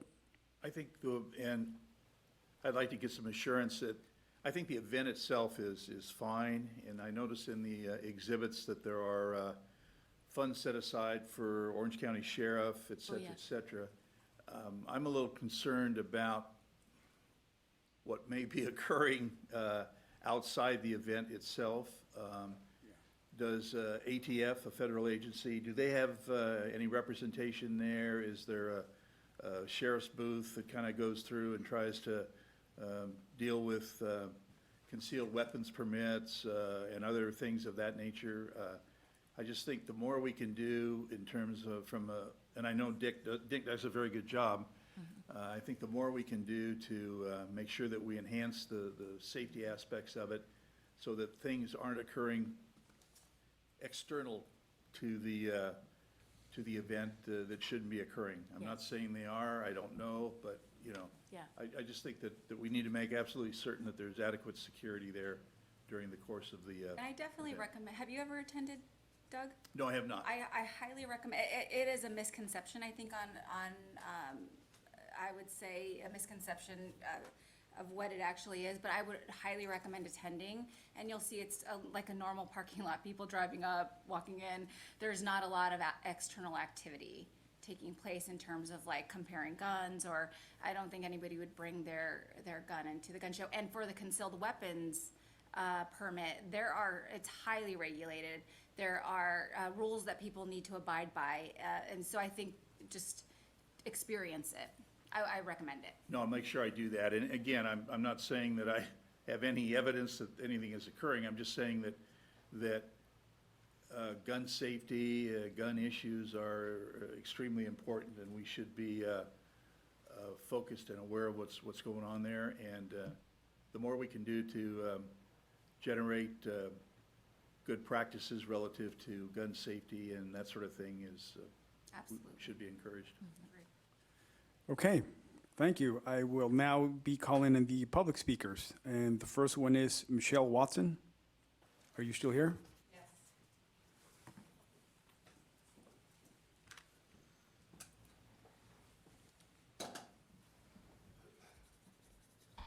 Hi, thank you for hearing me today, board. My name is Michelle Watson. My family owns Carol Watson's Orange Coast Auctions in Anaheim. We are a fine firearm, antique, and etched weapons auction house. We are a federal firearms licensed dealer. We come to this gun show every show, and we go to gun shows all over the country. I want to ask, when are you going to start standing up for the majority? And I'll tell you who the majority is. I'm the majority. This room is the majority. Law-abiding citizens. Next, I'd like to address the inappropriately coined phrase, gun show loophole. Some of you here seem to understand what I mean by that, and some of you perhaps don't quite get what that means. If someone were to purchase a gun from my table at the show, all it merely is a conversation that they're going to purchase the gun, and I mark it sold, and then everything else goes back to my shop. They must provide me a proper driver's license, a firearm safety certificate. They must fill out a lengthy background check. They have to wait 10 days, a cool down period, if you will, and then they can come back and get the gun. Nothing, like you said, Director, or Michelle maybe, no one's leaving with guns from the show. Also, you all are big fans of trade shows. This is a trade show. This is where businesses or businesses that are in the same industry are there to promote and educate and show new state-of-the-art things in the industry. There's background checks now in California. Those are all being followed. LAX, one of your big vendors at that show, Crossroads, they have computers, they set it up, they follow all the rules. We have the Department of Justice of California regulating us. They are our big brother. They're always watching us, and we happily expose ourselves to them. We are hiding nothing, and we follow everything that we're supposed to do. Penal Code 26500 states that any person selling a gun must be licensed, and all gun sales, transfers, or leases must be done through a federal firearms licensed dealer, and a background check must be enacted at that moment. If you don't follow the rules, you can go to jail or pay a penalty. We ask that you sign the contract, let us conduct our business here. I go to gun shows all over the country, and this is my best show. In my backyard in Orange County, where all the sales tax collected from sales at this show go to a special fair fund. It's all in your best interest. So I please ask that you renew their contract and let us continue with our lawful sales and promotion at the show. Thank you. Thank you. I will now call on Heather Allen, followed by Amanda Gardner. Are both of you? Heather Allen is not here. Okay, Heather Allen left. Amanda Gardner?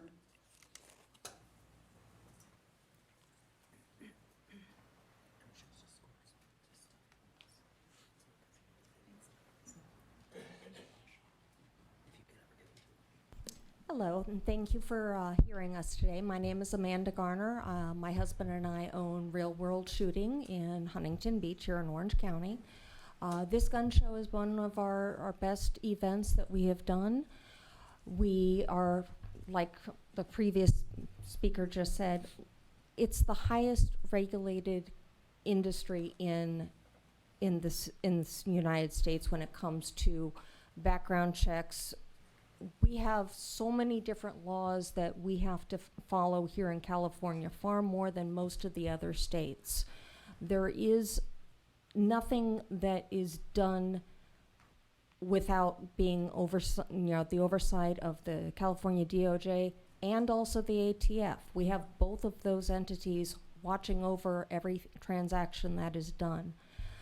Shooting is something I was raised with. It's something that I've done with my family, with my kids. It's a family event that everyone has always gone to. This has been a wonderful event that's been happening here for over 30 years. There's not been any issues with it, and if you actually go and walk around, you'll see there's lots of different groups. The Boy Scouts, the Girl Scouts are there. There are so many different family-oriented activities that can be done. So I just urge the group to please renew the rental. Thank you. Thank you. Okay, I will now call on Mike Gardner. Are you here? I am. Thank you.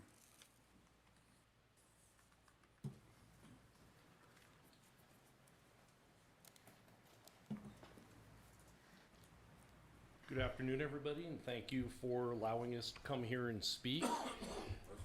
Like my wife, I'm the owner of Real World Shooting in Huntington Beach, and we've been doing the gun shows for a number of years, as well as operating a full retail gun store. I'd like to address the family aspect of the shooting hobby. The fact that many times, the first time kids will see guns is at a gun show, but it's also with their parents present, with me, a licensed gun dealer, NRA safety instructor, NRA shooting instructor, and former police officer, providing them a safe handling demonstration. Part of the safety aspect that's required in California is that every person who purchases a gun must receive a firearm safety certificate. We do 30 to 50 of these at each of those shows. In addition, we do well over another 50 safe handling demonstrations where we will teach people how to safely handle a firearm. So the safety aspect and the family aspect are there. As a firearm dealer, I'd like to assure everybody in this room there's no such thing as a gun show loophole in California. You go through every step at the gun show that you would if you walked into my shop. Literally, there is no way that a person can legally walk out of the gun show with a firearm. We, every show, leave with more firearms than we started because private parties who would like to legally transfer a gun from one person to another have to do it through us. So we take it for the cool down and waiting period. And as my wife said, this is the most regulated industry or business in America. You hear of the ATF, you hear of the DOJ. What you don't hear about is how the Second Amendment community polices itself.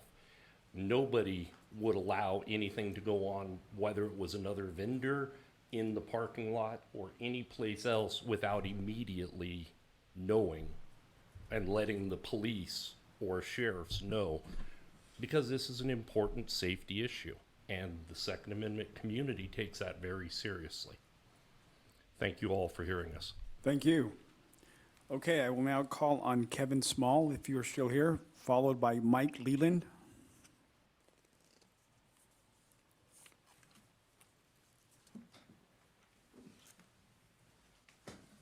Good afternoon, Board. I appreciate you letting us talk to you today.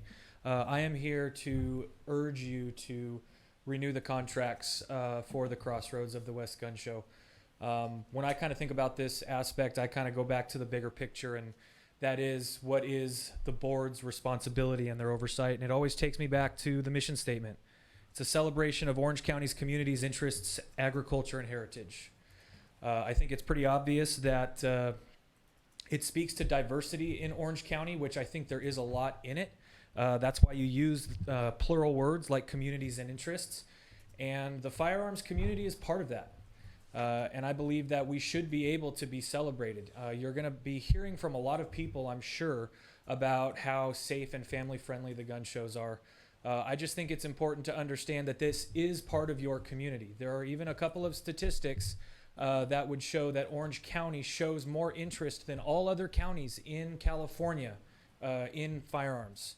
Like I said, I'm just hoping that you vote to continue this celebration instead of beginning a new trend of suppressing a part of the community. Thank you. Thank you. Mike Leland, are you still here? Followed by Linda. Thank you. I would just like to offer my support for the gun show. I know it's not really considered all the other things that are involved in the gun show. I have 2 boys. I've taken the boys to the gun show since they were real little. We practice safe procedures, and it is a family event. Retired fire, 33 years on the job, and I definitely understand safety and the ramifications of things. But I really would hope that you would support something that many of us practice as families. Thank you. Thank you. Linda, are you still here? Linda? Okay, I will move on to the next one. Mike Brumbilow, followed by Tiffany. Good afternoon. My name is Mike Brumbilow. I'm an attendee of the car show. I don't own a business. I have no business-connected interest in the show whatsoever. But I just wanted to talk about the educational opportunities the show has afforded me and my family. I've been attending this show for a number of years. Myself, my sons, my grandchildren. We have a long history of military service in our family. Going back personally, I've contacted people in my family that served World War I, World War II, Korea War, Vietnam. And as we walked through the gun show, there were a lot of curio and relic dealers there. I can take my sons and my grandchildren up and talk to them about the arms that were used. That maybe one of your relatives carried one of these arms at that time. They can touch them with the permission of the vendor. They can pick them up and hold them. But what that does, that opens up the conversation about why were the arms used at that time. And that opened up a conversation about world history. Why were they used? What was going on in the world politics at the time? So anyways, I just wanted to share you my opportunity for educating my sons and my grandchildren through Crossroads of the West Gun Show. Thank you. Thank you. Tiffany?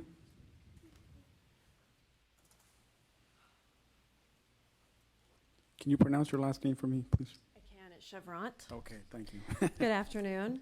I represent B&L Productions and Crossroads of the West Gun Show. I'm with Michelle and Associates, and I've been here several times addressing this board regarding this issue. Just want to, again, because I know we do have new board members, say the gun shows have been shown to be doing everything lawfully. They're following all state and federal regulations and penal code issues that they have to follow. All of the shows have the law enforcement that was already spoken about, and that's both inside the gun show and outside. There's law enforcement outside patrolling the parking lots as well, so hopefully that will take care of some of your concerns. I did want to address the Del Mar issue because not only did has the court found that maybe the board did not have the proper facts when they passed a moratorium there, which would ban the gun shows, but it's also a violation right now of the First Amendment. And the court did find that the plaintiffs had the ability to win that court case. And so because of that, they invoked a preliminary injunction to allow the shows to continue. I would encourage you to get from Mr. Kaplan that order. I know it's available. I would encourage you all to read it specifically because it's very, very detailed. There was one that came out that was just an order, and then there was one that was more detailed with the judge's analysis of the case. And it's very informative for you as board members as you make these decisions. But for now, I would just encourage you to pass the contracts for 2020, continue with the show that's been here for more than 30 years with no issues, and don't ban the gun shows here in Orange County. It's an institution here at Orange County Fairport. Thank you. Thank you. I believe that wraps up the public comments on this item. I will now turn it back to the board for any questions or comments, or do I entertain a vote? I move that we renew and approve. Second. There's a motion and a second. Roll call of vote. Well, I want to make comments Go ahead. before I vote. So I just want to, following up on public comment, share that I have attended the gun show several times when I was a brand new first-year board member and brought my family when I was chair because I thought it was important to support a lot of the events that we have going on throughout the year on this fairgrounds. And I have never disparaged a small business owner on this property that shows at the gun show, nor have I ever made any comments about the gun show operator or alleged that any of the attendees or the operators are engaging in any type of illegal activity. I do not believe that to be true. And I do acknowledge that California has some of the strictest gun laws in the nation, and we are leading, I believe, the nation on this issue. But I am trying to find intellectual consistency as a board member. And so just want to remind that the board and also the public that several years ago, we had this issue with tobacco products. And whether we thought it was in the best interest of the community, in the best interest of our fairgoers and our fair members and users of this property to sell tobacco products and to have smoking on this property. And we found that it was not in the best interest of our community, and it was not in the best interest of people that visit this property to have smoking during our fair. Shortly after that, we had this issue with cannabis products. It was new law coming down the pipeline for California. We had the potential to have cannabis shows. I believe it's CBD I think CBD oils and products, hemp-made products on this property. And there was a lot of public comment and a lot of feeling that the cannabis and the CBD and all those types of products was not in the interest of this community. And it was not something that we thought was in the best interest of fairgoers and our surrounding community with schools and our neighbors. So we decided to ban cannabis shows and related CBD products. Shortly after that, around the same time period, we had to deal with an issue of high-risk events that at that time centered around political speech and political rallies, but we had to develop a policy about high-risk events. And we felt we had the right as a board to determine and to take into account whether certain events, this one centering around political engagement, were in the best interest of our community and really had the neighborhood and the fairgoers and the people that come to this, the users of this property, whether they had their best interests at the fairground. So I have a hard time saying that there is no reason for us to have cannabis shows. There is no reason for us to sell or allow people to use tobacco on this property. But we have no problem with the sale and later distribution, but sale and distribution of firearms and ammunition on this property. I might be alone in my feelings on this issue, but I think it is just illogical and inconsistent, in my view, for us to make determinations but decide that we would like to sell firearms on state-owned property, when there are plenty of shops throughout Orange County and there are plenty of other opportunities for people to purchase, get educated, and distribute or sell back their firearms. So I am going to be voting no on this, and I thought the public had a right to know why. Thank you. Thank you. Thank you for your comments. Any other comments? I'd like to make a comment. Director Meyer? Just so that the record reflects why I'm voting the way I am. So after I joined the board, I did take the opportunity to go and visit one of the gun shows, and it was very edifying for me. The reason being that I come from a background that has no contact with guns whatsoever. I never had touched one. Honestly, I'm not sure I'd even laid eyes on one. And I got a terrific tour of the show from one of the organizers and had the chance to speak with various people throughout the show.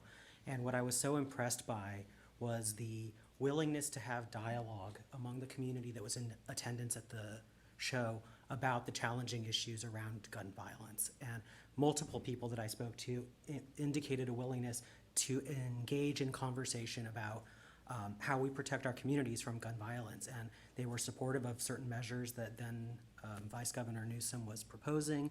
And I really thought it was terrific. And so as I think about the problem of gun violence, which I think is an epidemic, what I think this presents an opportunity to do is work with the members of the community who support guns and own guns and have an interest in guns to think about how we can collaborate on solutions to gun violence. And so in that regard, I don't want to alienate that community. I want to embrace that community.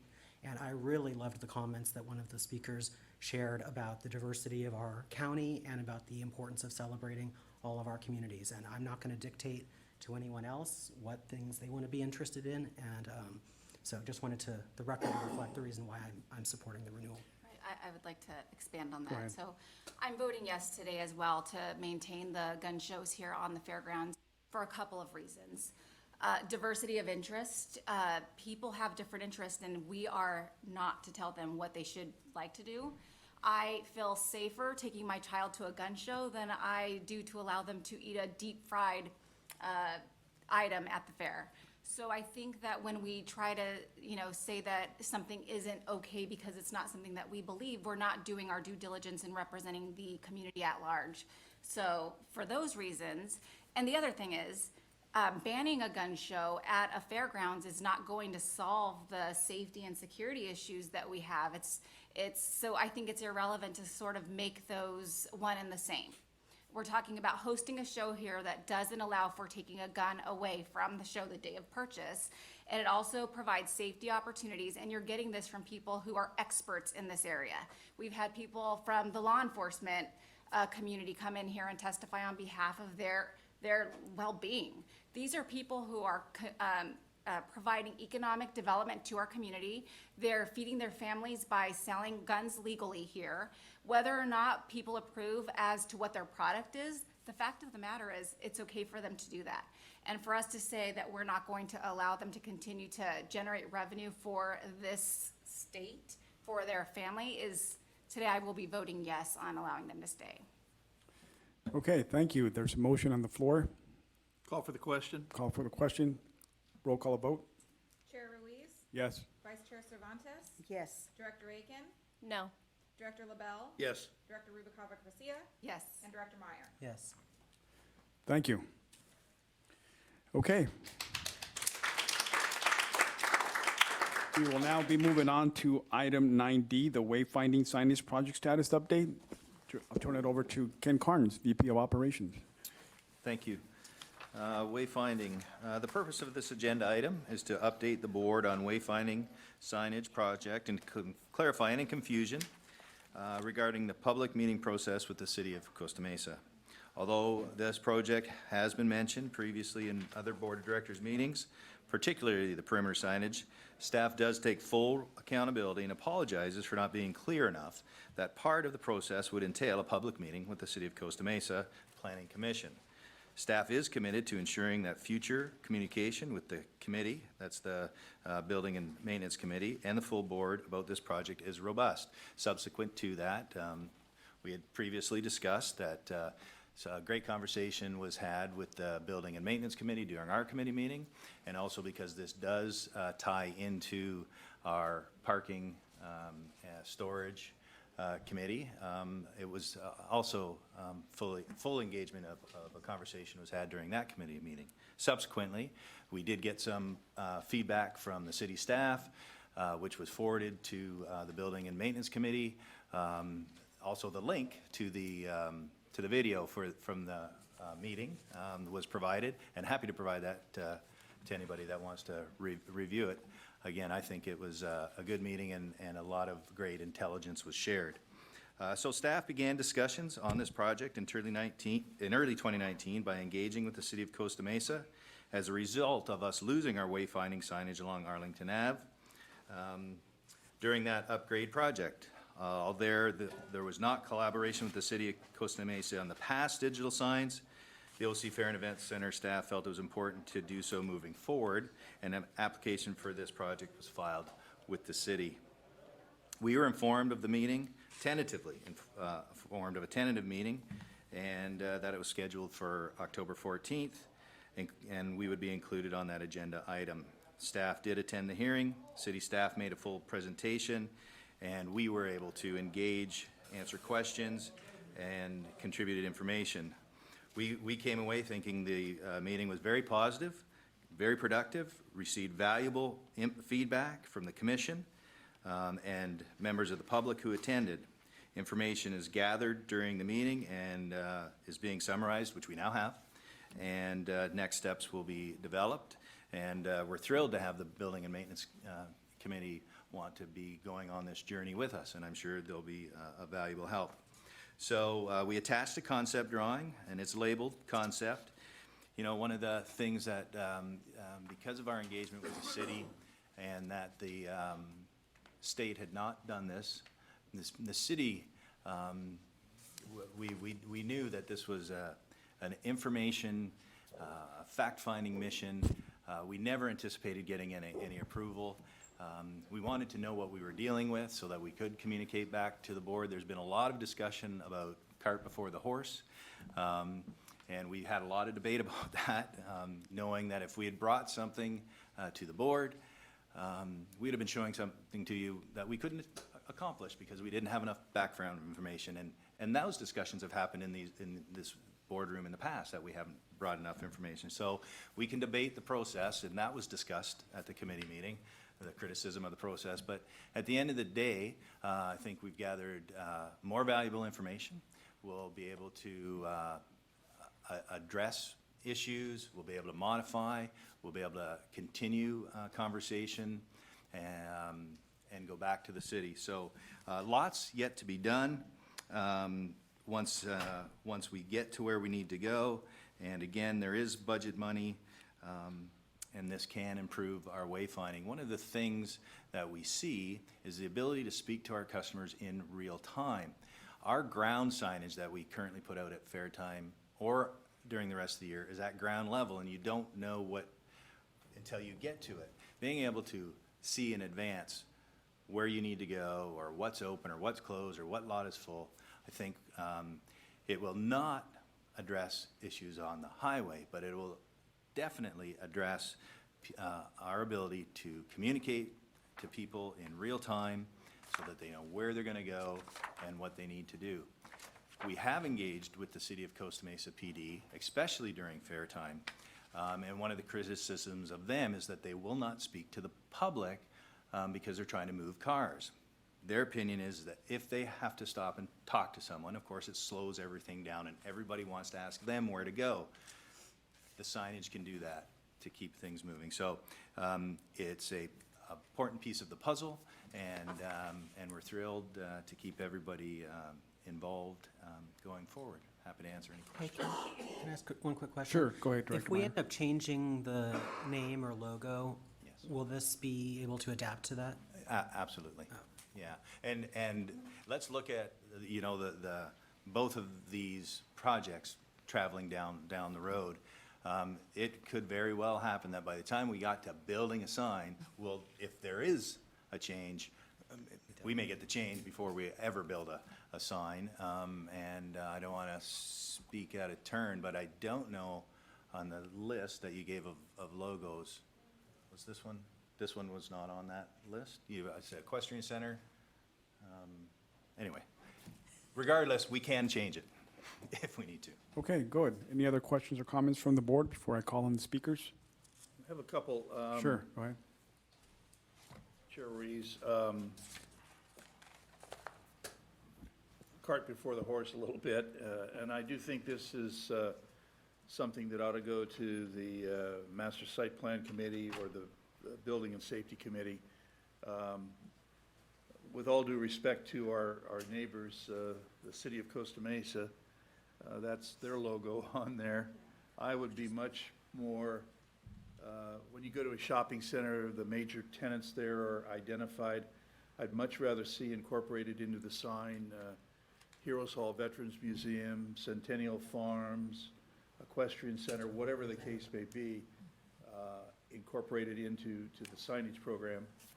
I want to make sure we get adequate input from all of our neighbors.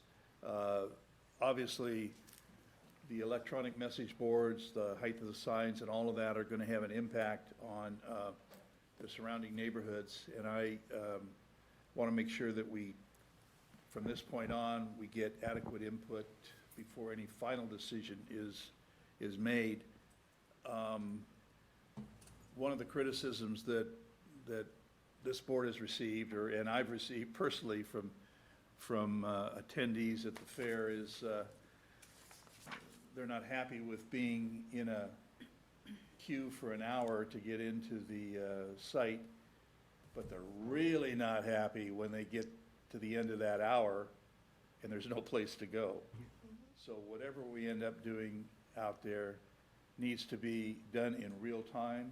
So there needs to be a way that we can communicate with our customers, not only at fair time, but we have a number of other activities that occur on the site, and we need to use these message boards to be identifying those. Signs are pretty high, and somehow we've got to get into the system a way of making sure we're not getting out in front of what Natalie and Ashley are doing in terms of the master site plan. To the extent we can defer this until we get further down the road in that process, that would be my recommendation, but that's obviously a decision the board's going to have to make. Those are my comments. Robert, if I can just Yeah, sure. address for clarification. Go ahead. With regards to the city logo, that was a suggestion made from the city as related to encroachment and the partnership, so we showed it.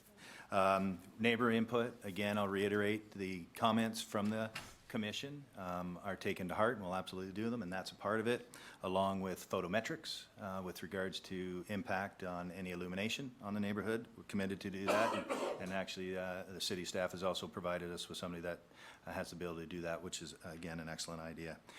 Real-time communication, absolutely, when you're out there and you don't know what's going on, so there'll be a balance between the height to be able to see what's going on, so yeah, that's part of that strategy.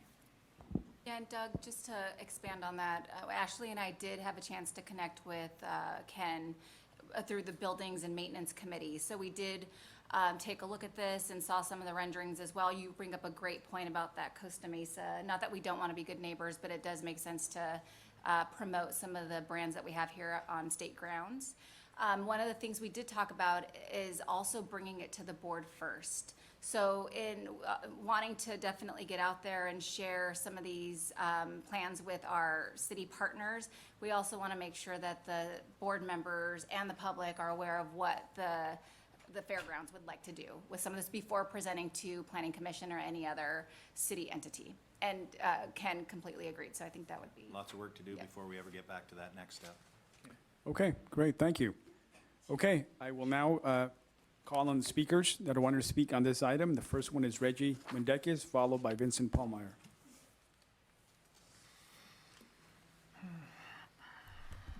Hi, I'm Reggie Mendekis, speaking to the signage program issues.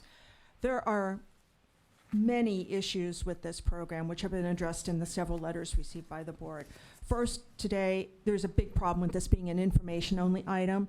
This is a failure of the board to take on their legal oversight responsibility by having this as an information item.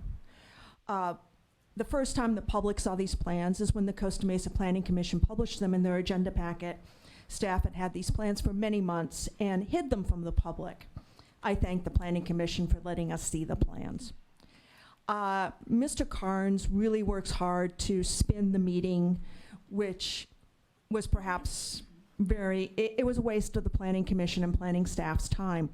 Mr. Carnes apparently also has not told Mr. Kaplan that the city would like an MOU regarding the encroachment on the property, on the city property of the base of the signs on several of the gates, and possible use of the city logo on the sign.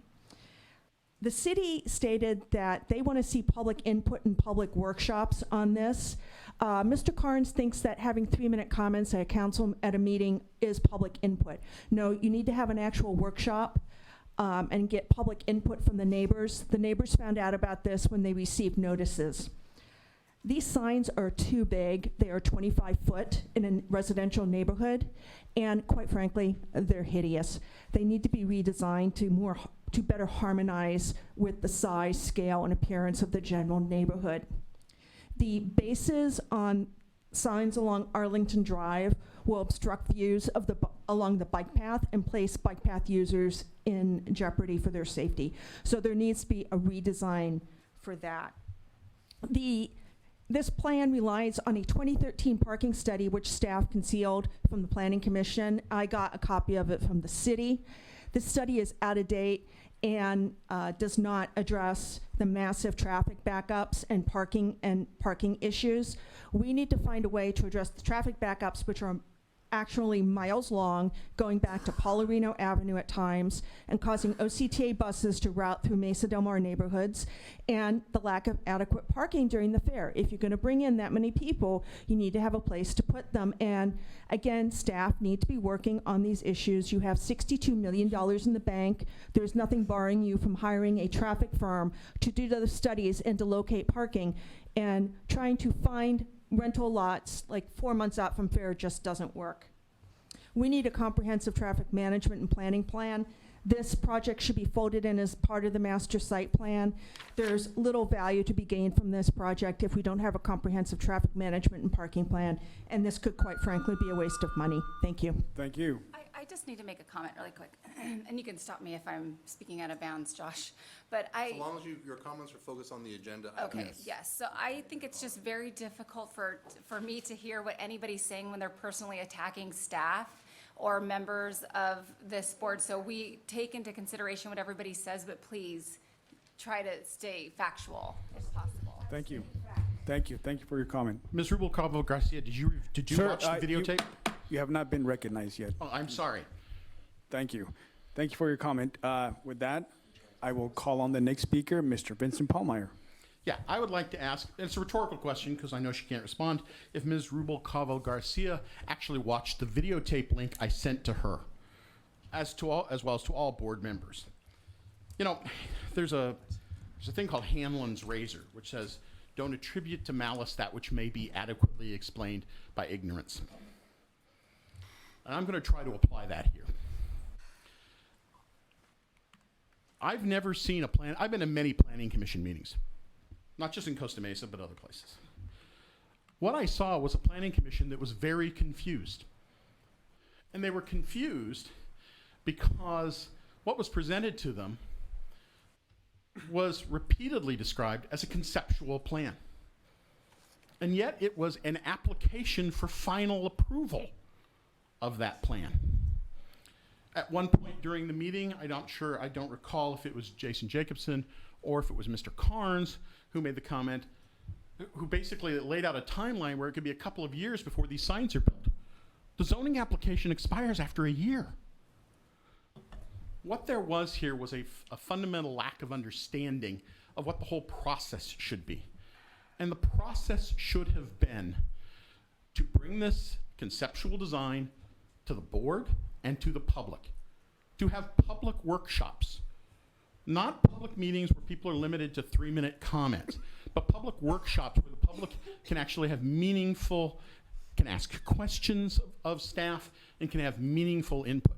And by the way, I certainly hope that the budget meetings next month, are workshops and not just meetings where we're required to limit our comments to 3 minutes, because we need to have workshops.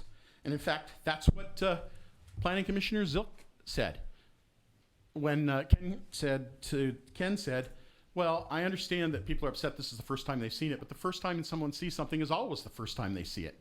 And Commissioner Zick said, well, there's a big difference between, won't you agree, seeing it a couple of days before final approval meeting and seeing it for the first time in the first of several workshops. That's the point. We shouldn't be going off seeking final approval for plans until they've been workshopped with the public.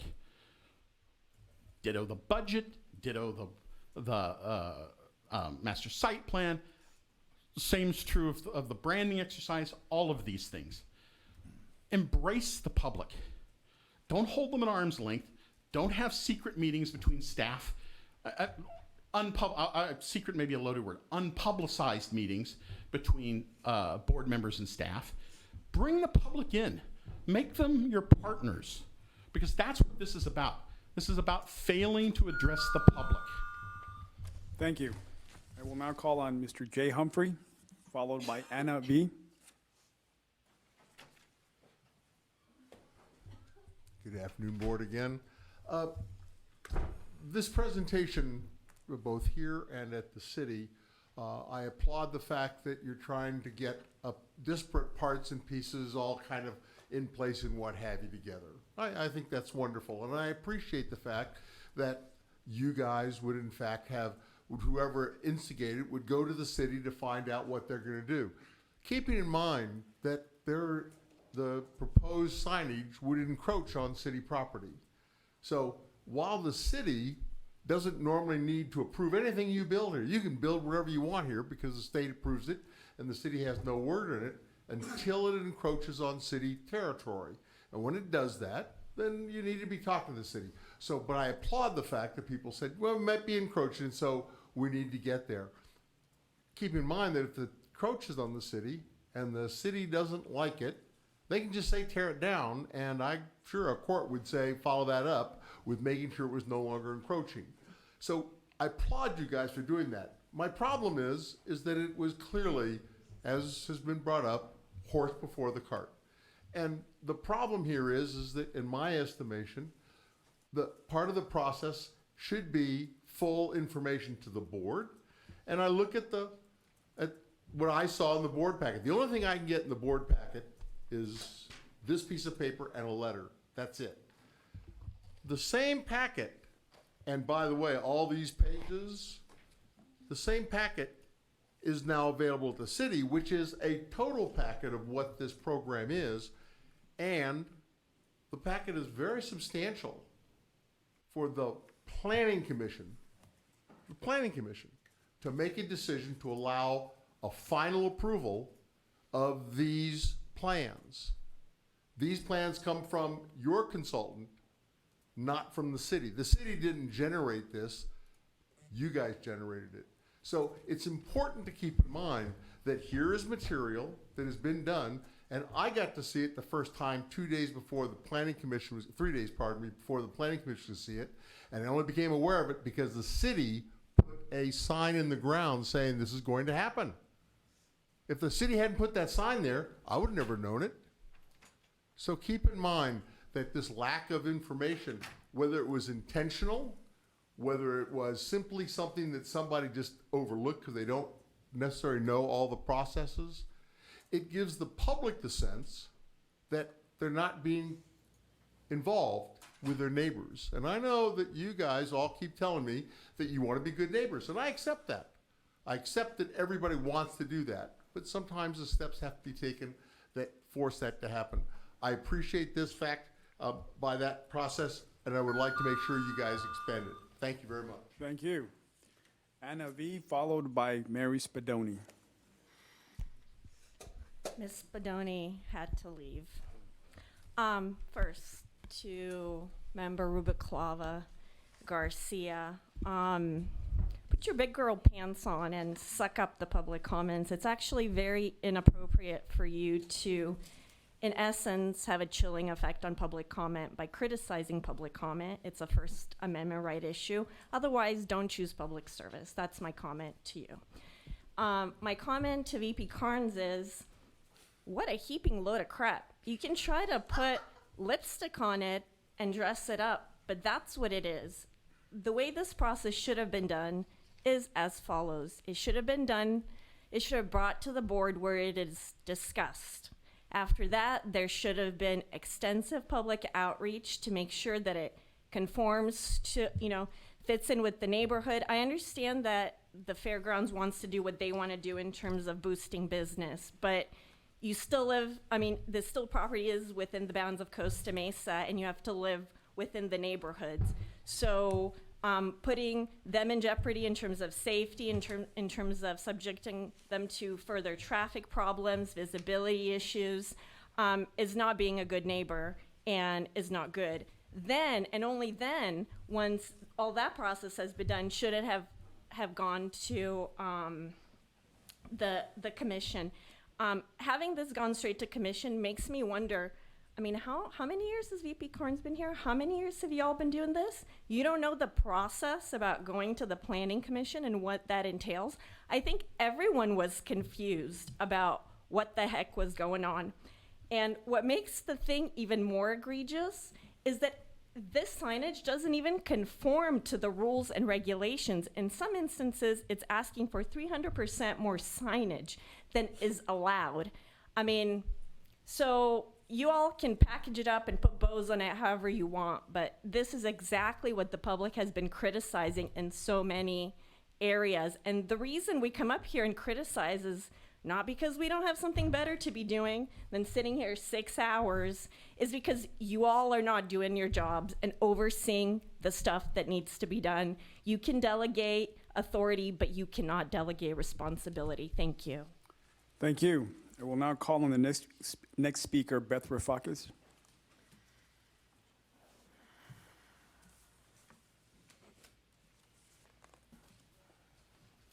Beth Rafakis, Costa Mesa resident. I did attend the Planning Commission meeting, and from my perspective, what was presented wasn't quite ready for prime time. First of all, the project was brought to the city prior to any approval by the Fair Board. Second of all, there was no community outreach. There were residents there who had just found out about it. They didn't know anything about it. And if you say you're going to be good neighbors, you have to do community outreach before you kind of ram this stuff down people's throat. There was no light study on the impacts surrounding residents. Some residents that were at the Planning Commission meeting said that they were already bothered by some of the lights from the fairgrounds. I was a volunteer at there was a car show here on the first Friday of October, and when the show was over, which was about 7 o'clock, it was dark out. The illumination from the main sign at the main gate provided so much light, we didn't need to have any additional lighting, so we could pick up all our stuff and pack it onto our vehicles. So there is a lot of light given off by these LED signs. The other problem is that the project is based on a 2013 study. You should have a traffic study done and a parking study done. I think there were also issues that were brought up in your master site plan about restriping the parking lot to get more vehicles parked. So things have changed since 2013, and I think you need to look at that. The other thing is that these signs are too high, and you're going to have people driving along, looking up at the signs, and they're not going to be paying attention to pedestrian traffic. So I have a lot of concern with that. The footings along Arlington are too large, and they can cause visibility for pedestrians, okay? You're not gonna be able to see pedestrians when they're walking along these large, solid footings. And I know this went to the Bikeability, Walkability Committee that the city has, and they were also concerned about the safety of pedestrian traffic and along Arlington because of the size of the signs. And since the state preempts local control, is there any ability for the city to enforce the conditions of approval? Because there were a lot of conditions of approval attached to the approval process for dimming, when they had to be dimmed, and different issues, so that the LED lights were not so invasive into residents. So I hope you rethink this. Thank you. Thank you. Thank you. Okay, any more questions or comments from the board before we move on to the next item? Just a couple. Clearly this needs to be an action item where the board can actually provide some direction to staff. So at some point in time, I'd like to see this come back as an action item, Before that, I would like to see input from the community. You know, all we have is an example of what the sign would look like. We don't know how many, where, et cetera, et cetera. So I think going forward with this at this point in time is premature, but again, it's just an information item, so I'll just share that for whatever it's worth. Okay, thank you.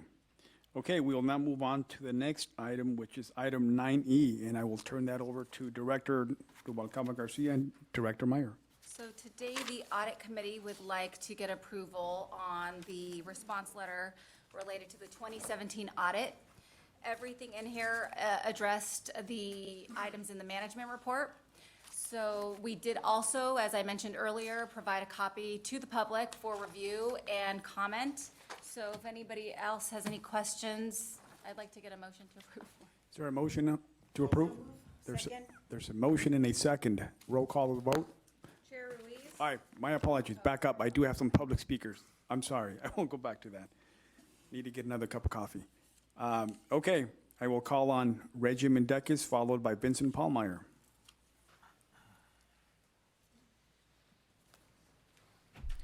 Hi, I'm Reggie Mendekis. I'm addressing 9E regarding the 2017 audit.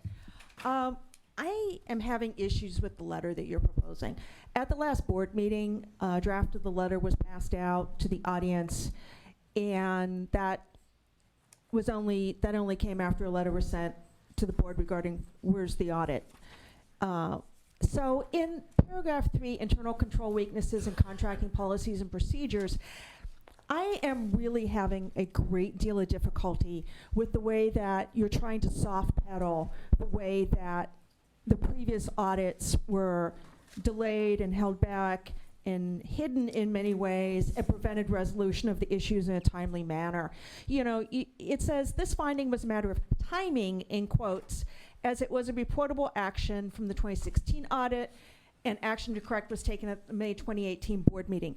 We need to be clear on that critical information was hidden from the board, that the CEO is not sharing the audit reports with the board in a timely manner, and there needs to be stronger wording on that. Needs to be clarity as to the facts as far as what happened, instead of soft peddling it with timing, in quotes.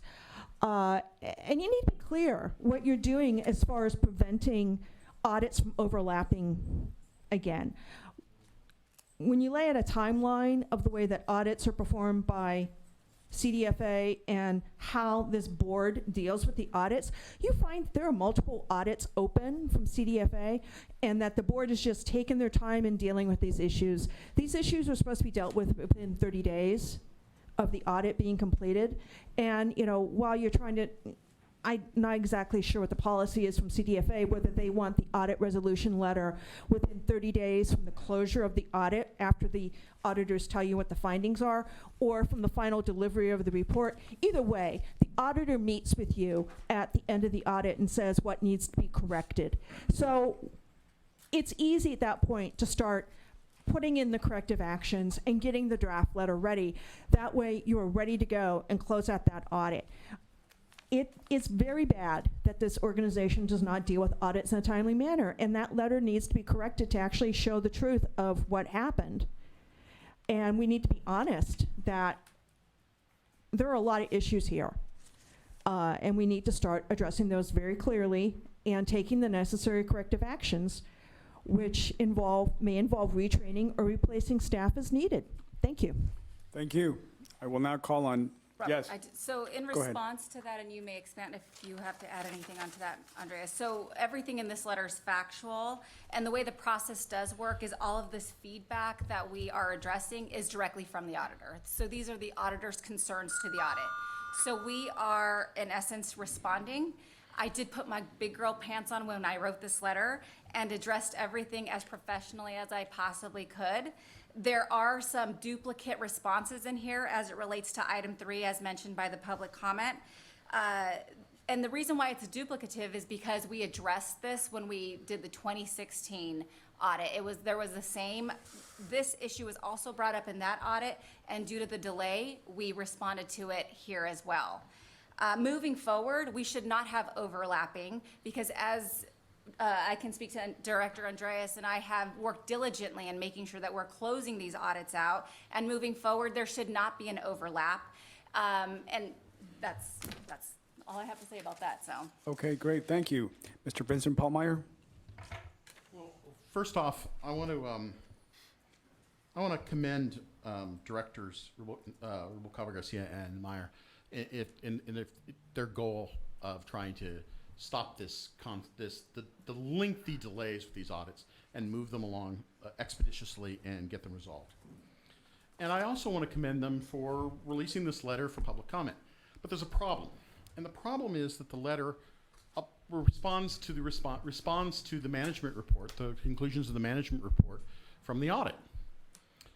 There's no way for the public to know if these responses are adequate, reflect the needs of the public, or anything without seeing that management report too. And that was never released. And the state, the CDFA has taken the position that until they receive this letter, they can't release that audit. So it falls upon this board. This board has the authority and apparently the responsibility to release that. Now, specifically, I have an issue. I want to draw an issue to two of the things of the responses. So in response for payments for outside legal counsel, it says, with respect to securing outside legal counsel, at its meeting of May 23rd, 2019, the board adopted a policy prohibiting the district from engaging outside legal counsel unless those professional services are approved by the Attorney General's office in writing. That sounds great, but that's the law. What you just said there is, we agreed to not break the law anymore. Okay? Then if you look to 3, in response to finding in the management report, the district did not establish written policies and procedures regarding its contracting as required by Section 4051 of the Food and Agriculture Code. The board adopted an amendment to the district's asset protection policy requiring the district to procure any goods or services complying with any and all applicable portions of, and it goes on to list several state laws and regulations. Well, if you look at Section 4051 of the Food and Agriculture Code, it basically says that an association can contract in accordance with, has to contract in accordance with A, the written policies and procedures for contracting that are developed and maintained by the board of directors of the association, and all applicable state laws.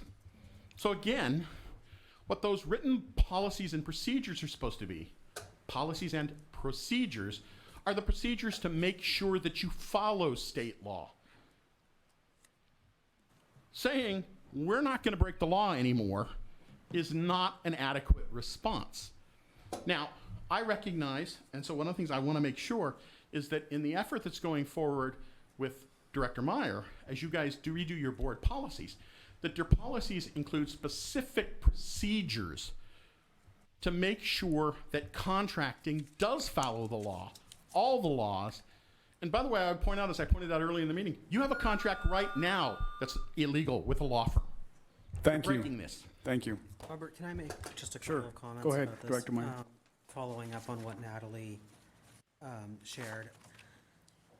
First, I completely agree, and both of us completely agree, that the timing of these audits getting completed is just not acceptable. And it's something that we are working on correcting. We are also both frustrated by the fact that it took until this meeting for this item to be brought forward, and we've expressed our unhappiness about that fact. On to the specific items that are discussed in the letter, I actually would be comfortable with making this language a little bit stronger, if the rest of the board is interested in doing that as well. I do think it's concerning that it took until 2018 to correct an audit finding that actually goes back to the 2015 audit report. I think that's just unacceptable. I will say that the language that's in the policy that was adopted in 2018 was reviewed by the auditor, and he indicated that it was sufficient to abate this audit finding.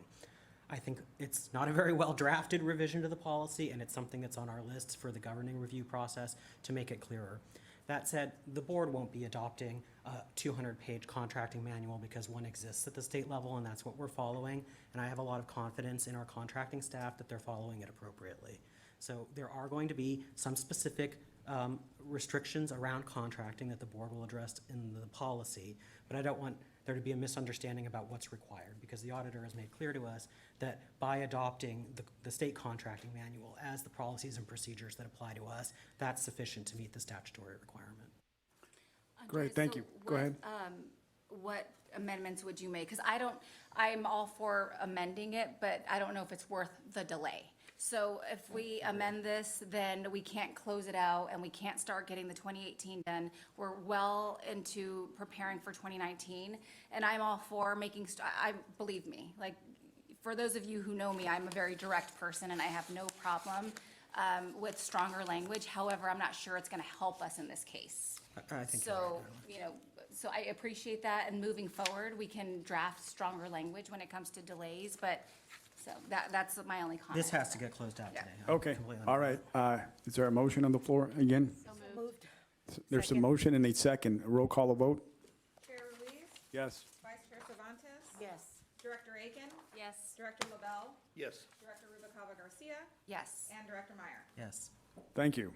Okay, we now move on to the next item, item F, which is consideration of and vote of board policy regarding public comment during the 32nd DEA board meetings, including whether a member of the public can cede speaking time to another member of the public.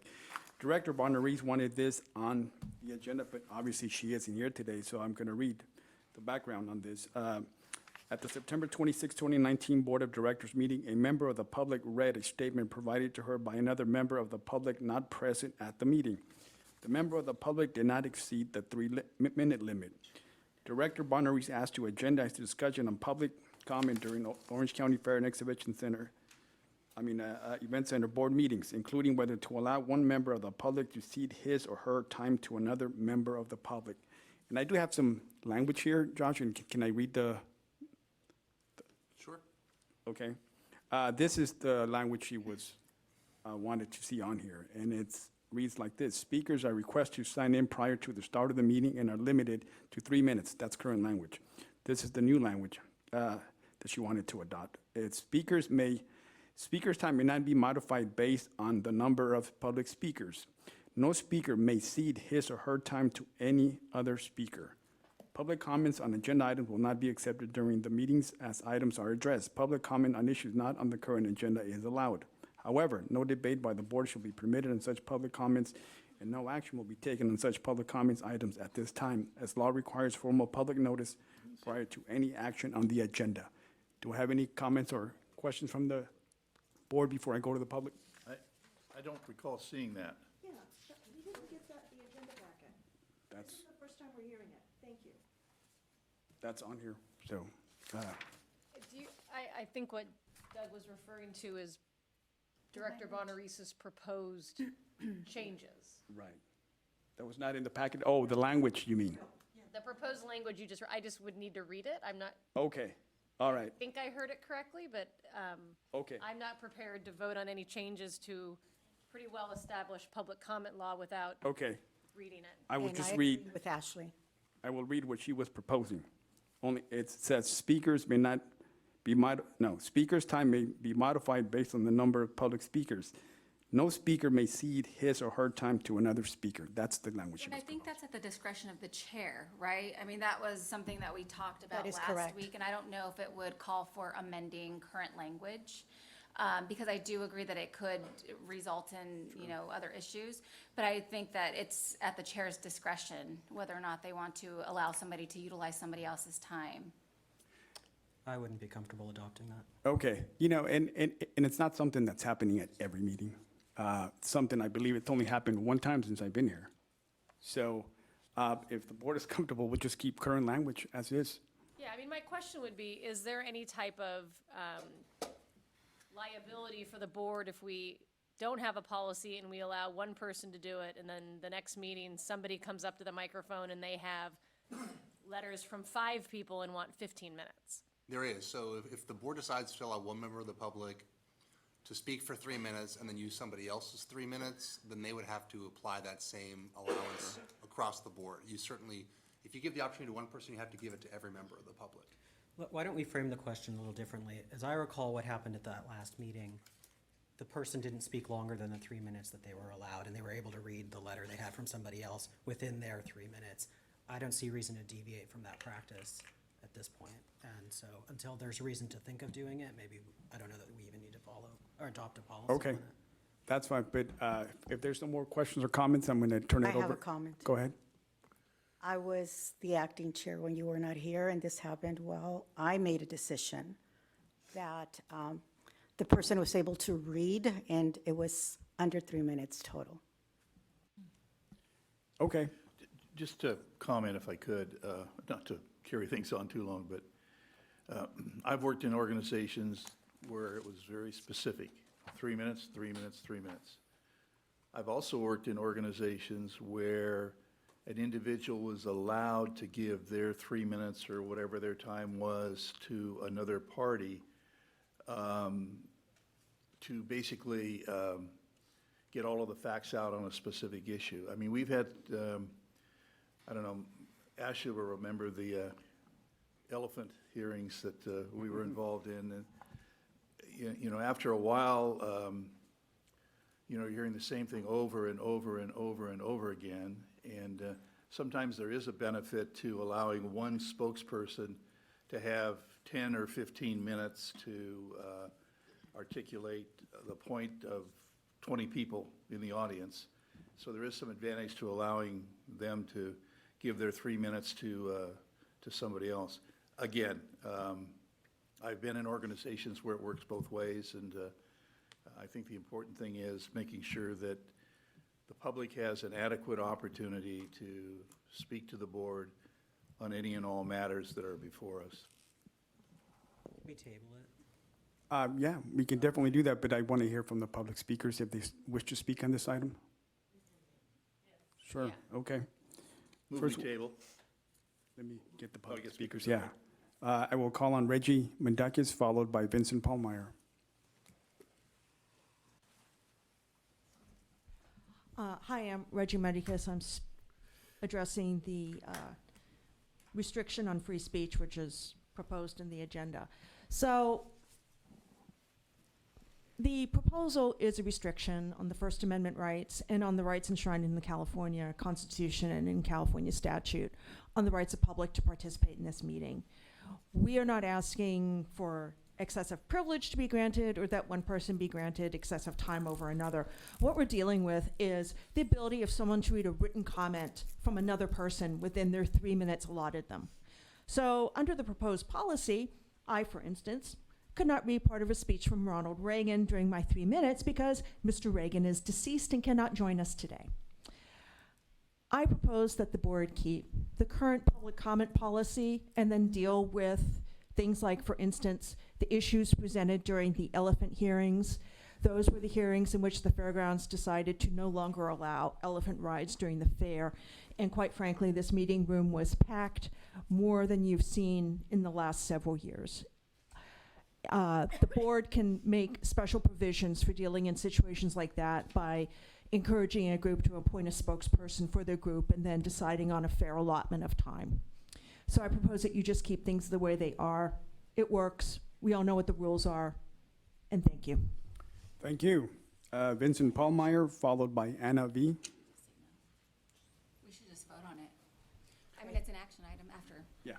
I strongly encourage you to table this for a couple of reasons. One is that it's not at all clear what, and she's not here so she can't explain, it's not at all clear what Chair Bonaris meant by seed time. Director LaBelle talked about it in terms of where one person turns their time over to another person so that person has additional time. But the example which was given that apparently triggered this wasn't someone ceding their time, it was them reading a comment from someone else.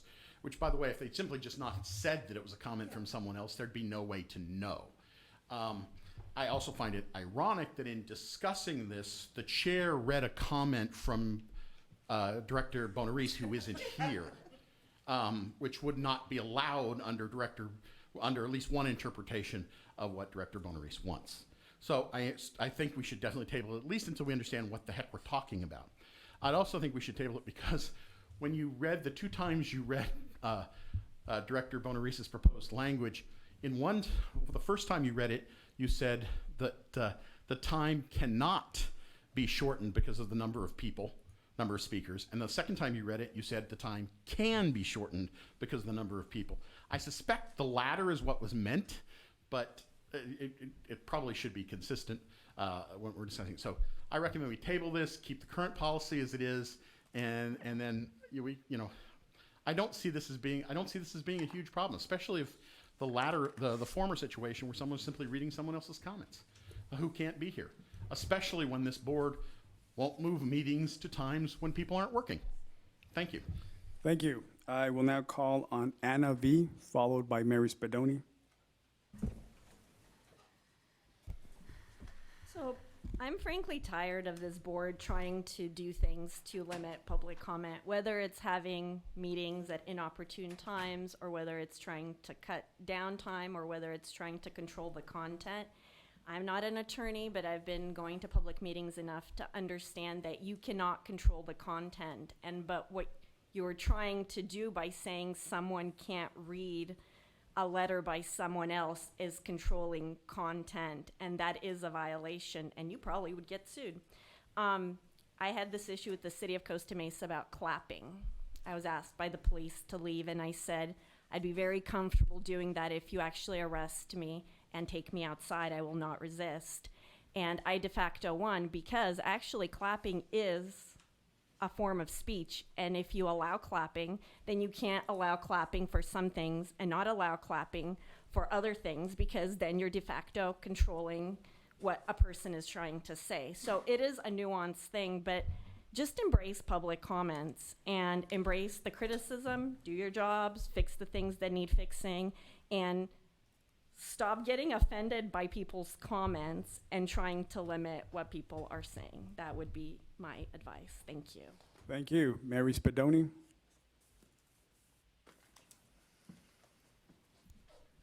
I agree with all the previous speakers.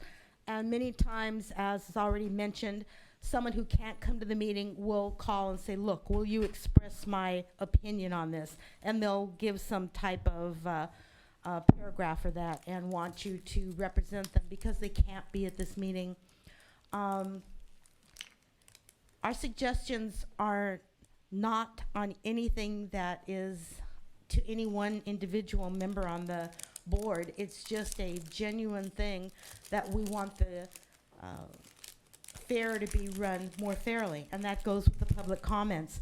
So if there's something that you can fix that you may agree, you may not agree, but the public comment is just that, it's a comment.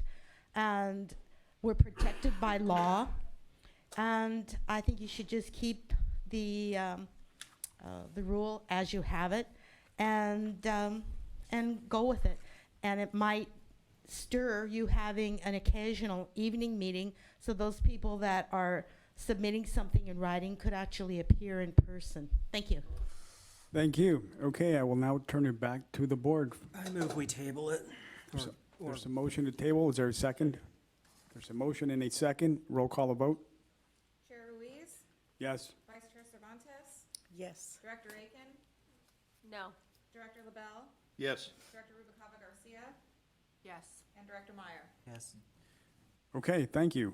We now move on to the next item, item 9G, and I will turn that over to Michelle Richards, VP of Business Time to Development. time, we receive notice from the California Department of Food and Agriculture, our state agency, on updates to standard templates or forms that we use in the course of business.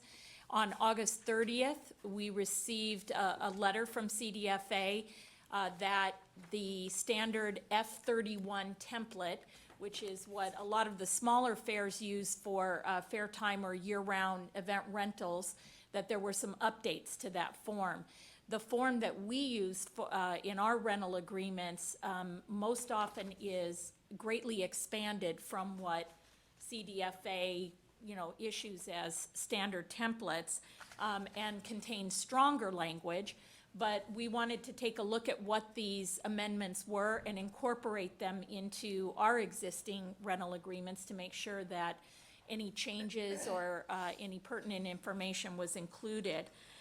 Some of what CDFA is recommending is already a part of our booking and rental policies or our rules and regulations.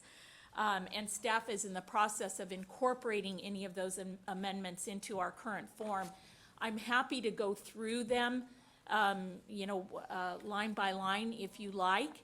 Happy to not do that if you prefer as well. It's important to understand, though, that the changes CDFA has indicated are legally sufficient. Our staff is working to incorporate those amendments into the form that we use for year-round events and then rentals during fair time. So it's up to the board's discretion. Again, I'm happy to go through it line by line if you like. Any questions or comments from the board? Just one, and it's not one that needs to be addressed at this time, because I think we are going to address it with the governance process, but I continue to have a problem with any use of our property in a discriminatory fashion, and so not including non-discrimination language in any agreements we're entering into for use of our property is something that really offends me. Okay, any more questions or comments from the board? If not, I will go to the public speakers, and I will call on Reggie Mendekis, followed by Vincent Paulmeyer.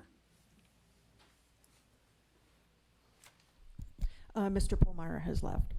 I'm Reggie Mendekis. I'm speaking on item 9G regarding the new contracting terms. Thank you to the board for bringing this forward. There's a lot of really good updates to the contract terms, including the emergency use clause. So thank you for doing this. I do have a few questions, and if staff can't answer them today, we can get them answered at a future meeting. My understanding is that this is going to be language used going forward. I am particularly concerned about the emergency use language because that involves public safety and security. So I'm wondering if there's any way that we can give notice to renters with contracts for future events which have been signed or in the process of being signed, that the emergency use clause would apply to them. And the reason I ask this is that sometimes there are contracts which are negotiated a year in advance. And they would not, and even though that event has not happened yet, that new emergency use clause would not be included in their contract because the contract has already been executed and agreed to. So just trying to find out if there's a way that we can plug any gap with the emergency use clause to have it cut in at a certain date for all users of the property. That way it's uniform and easier to administer.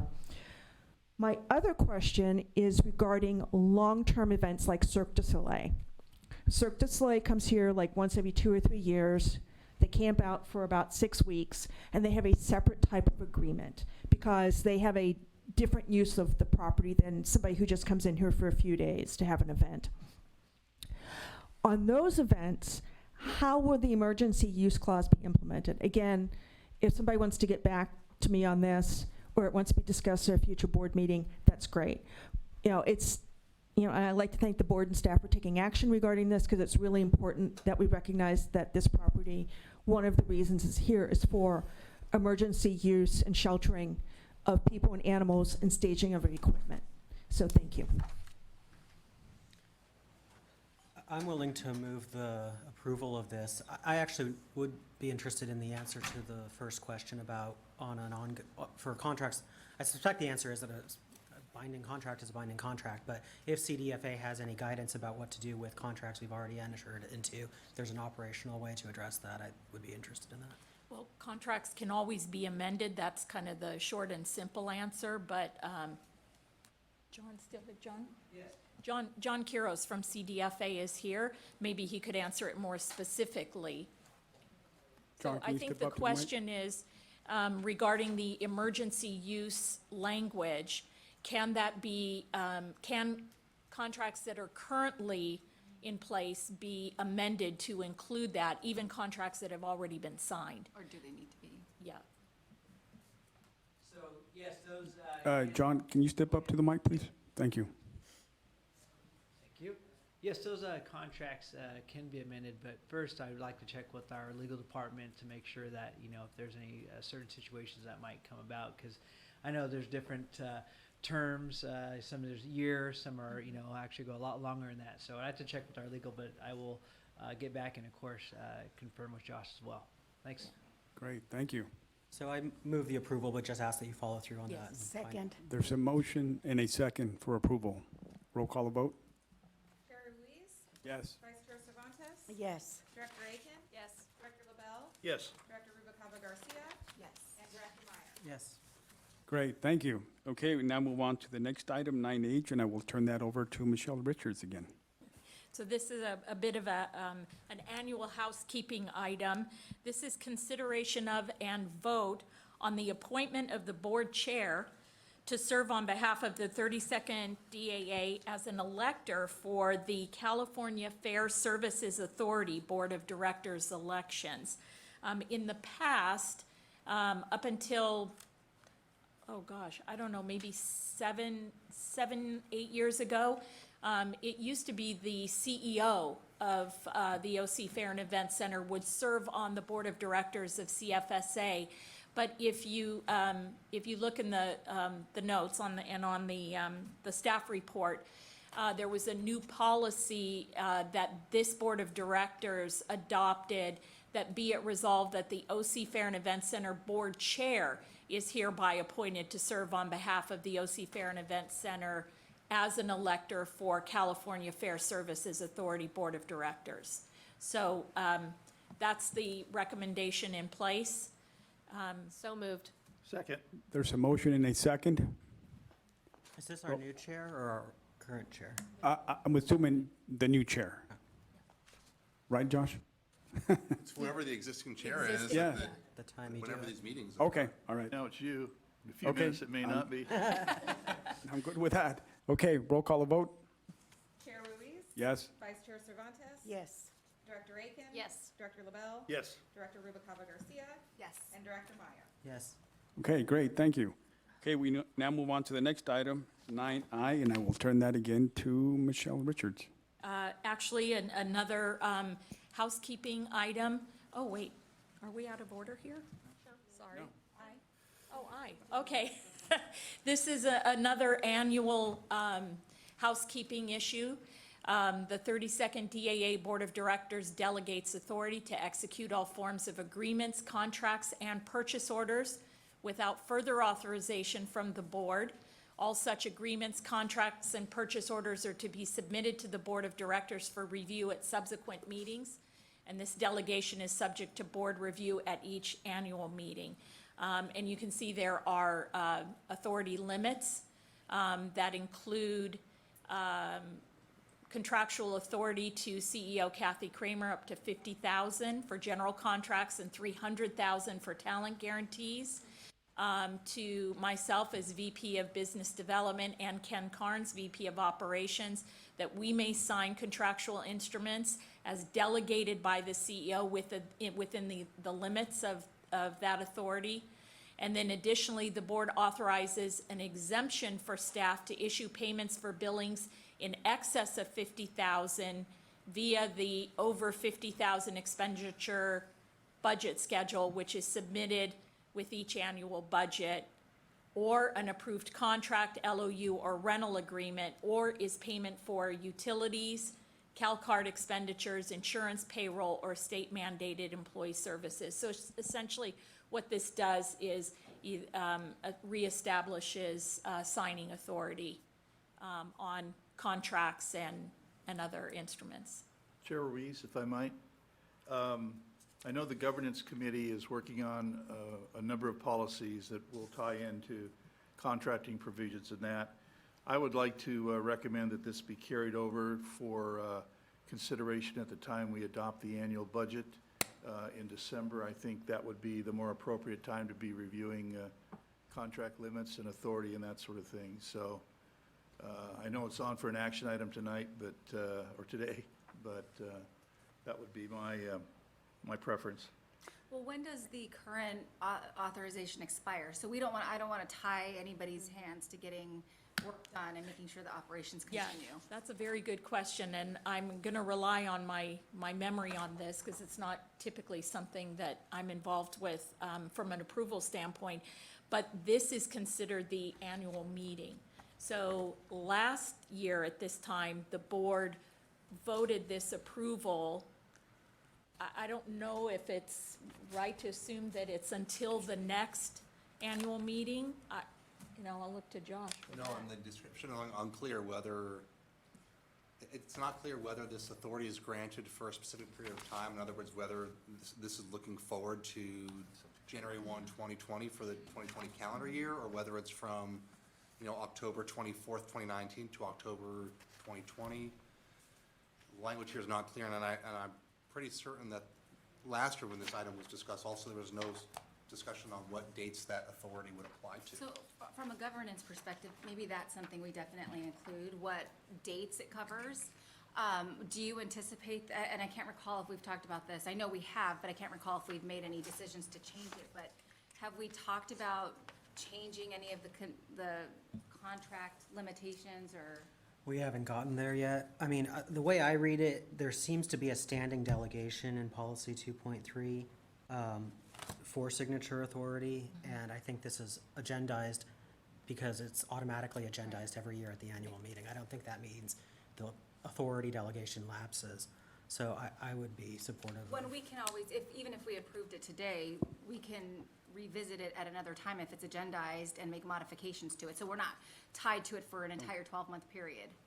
Okay. I would, a couple of amendments that I would recommend moving forward is I would eliminate the names next to the titles. I would just put the titles, so whoever is in that position is the person who would be making those, who has that authority. That's one recommendation, but other than that, I think. And that's how the policy currently reads, so I'm not sure. I would say we just defer to what the policy authorizes. Yeah. But I would move to approve. Okay, Second. no, Oh, back have up. a comment, sorry. I do have some comments, so before we get there, no, that's okay. I have a couple of speakers, and I will call on Reggie Mendakis, followed by Anna V. Hi, I'm Reggie Mendicus. I'm speaking to item 9I, which is the delegation of authority. I think there's been a number of great questions from Mr. Kaplan and board members regarding the specifics of this delegation of authority. I have a number of questions. Okay, it says that you're delegating authority to CEO Kathy Kramer. CEO Kathy Kramer was not at the Monday board meeting and is not at this board meeting, and has accepted a job at another out-of-state fairground. So the board needs to tell the public whether Kathy Kramer still works here or not, and in what capacity. Until the issues with Ms. Kramer are resolved for the financial safety and security of this facility, I'm requesting that her delegation of authority be withdrawn, because it's not prudent to have Ms. Kramer, who is in some state other than being in full employment here perhaps, having authority to conduct financial transactions on behalf of this institution. If you want to give that authority to Ms. Richards, I would not have issue with that. There's also an issue with the amount of authority you're giving away. What you're doing here, and you probably don't realize it, is that you've given away all of your authority to staff, which is why when you ask staff to do something differently or to not engage in a transaction, they look at you and they say, but you told me I can do that. So you need to save some authority for yourself, or put in some clauses that say that this may be edited or changed at any time, and that any matter may be called up for review by the board. State law in the Food and Ag Code, I don't have the site in front of me, says that any delegation of authority can be revoked or changed at any time, and that language really should be incorporated in here. That way, if you, for instance, if things are working well and you have a CEO and staff that you're in sync with and there aren't many issues, you can have a broad delegation of authority. But if things start to have issues, or when matters come up that you have a question about, you have the clause in there that lets you, claw things back and be in charge when you need to be in charge. So thank you very much, and I greatly appreciate knowing whether or not Ms. Kramer still works here. Thank you. Next speaker, Anna V.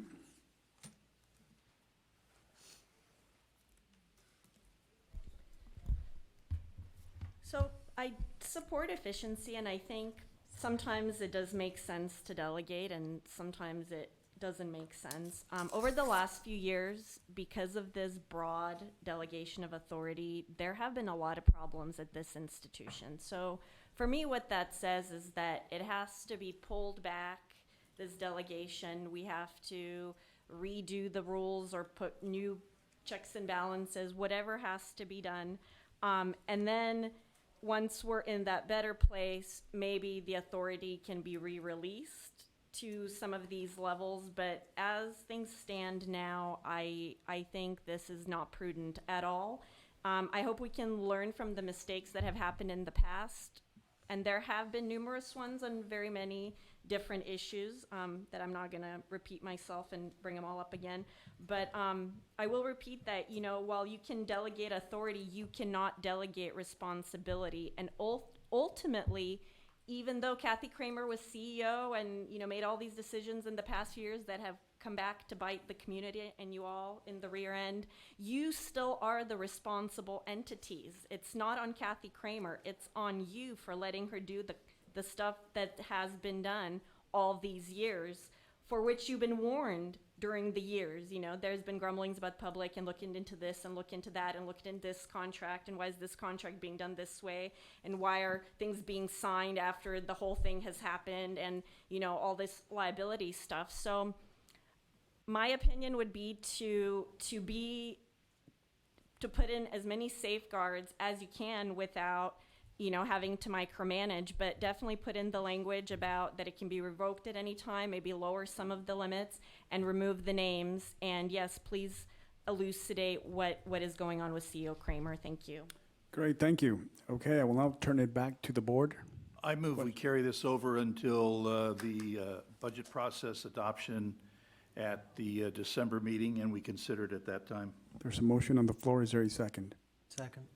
There's a motion and a second. Question? Just a quick question. What does carry it over mean? Well, that we consider making any changes as a part of the budget process. So does the other one continue to? Oh, yeah, I'd Okay, so continue we're not to- going to halt operations No, right now? no. Okay.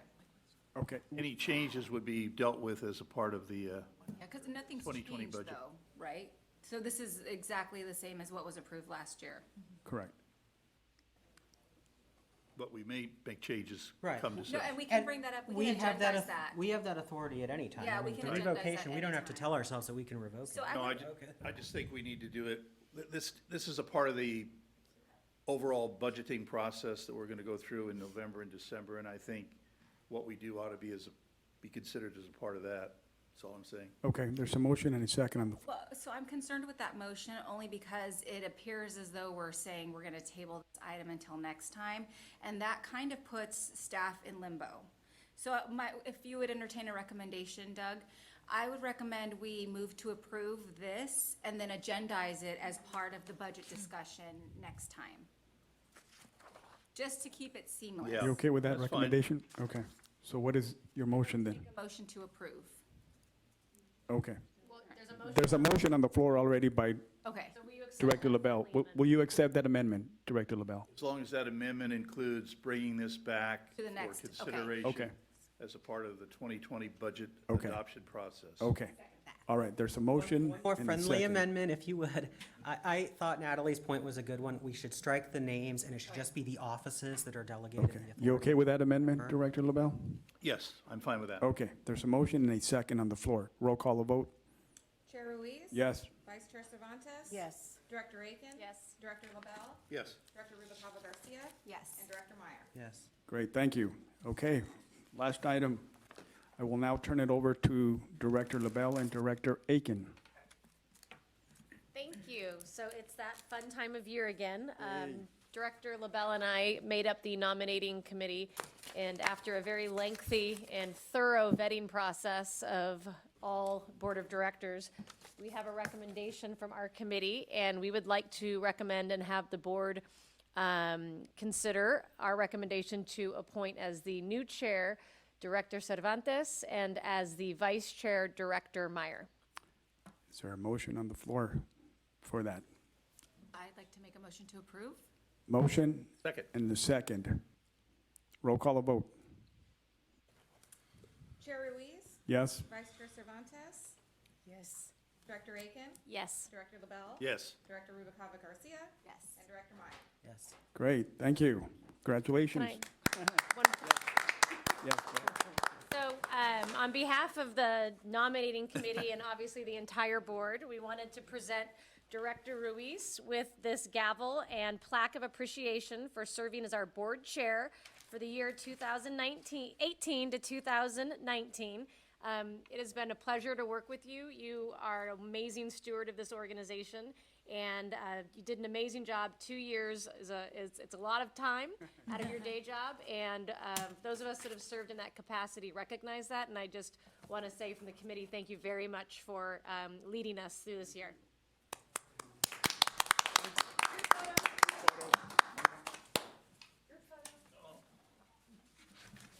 Just don't get my shoes. Andreas, can you pull the chair away? Yeah. Who are we looking at? Me. Me for now. Hi, hello, good smiles, everybody. Thank you, thank you, thank you. thank you. Yay. Thank you for that, Ashley. Director Aiken, Director LaBelle, and the new chair and the new vice chair. I want to congratulate the both of you. I have no doubt this board will be in good hands with the two of you being the stewards for this board. So having said that, we already had a closed session. I will now move on to the next item, which is the Board of Directors Matters of Public Information. And I will start to my right. Director Rubalcaba Garcia, do you have anything? Nothing to report. Director Myers? Okay, Director LaBelle? Just to congratulate you, Robert, I think you did an outstanding job in terms of all of your efforts the past year. You were very responsive to all of our requests, and I really want to thank you for your hard work, and congratulations or condolences to Sandra and Andreas. I really want to thank you for all your help and all your efforts. So, and my only other comment is when we have our budget meeting on the 14th, let's make a special effort to get the word out through press release or what have you, that there will be, I think it's going to be set up as a committee meeting, but the intent is that the full board will be here and we'll go through a very detailed review of what's being proposed for 2020. With that, no further comments. Thank you. Director Aiken? Ditto that, no further comments. Director Cervantes? I also want to congratulate you for a job well done, and most important, for being present in your guidance. And then I want to congratulate Director Meyer. This is amazing. Thank you. Okay, great, and I'll just close out. I want to say thank you to the current board for your support that you gave me throughout this year, last 12 months that I was the chair, and to the staff as well. Great job as always. Keep up the great work. And to the new chair and vice chair, you can count on my support for anything you need. I will be here for you guys, and thank you all once again. Thank you. I will entertain a meeting. Our next board meeting will be November 21st, 2019. And is there a motion to adjourn? Second. Meeting adjourned. Thank you.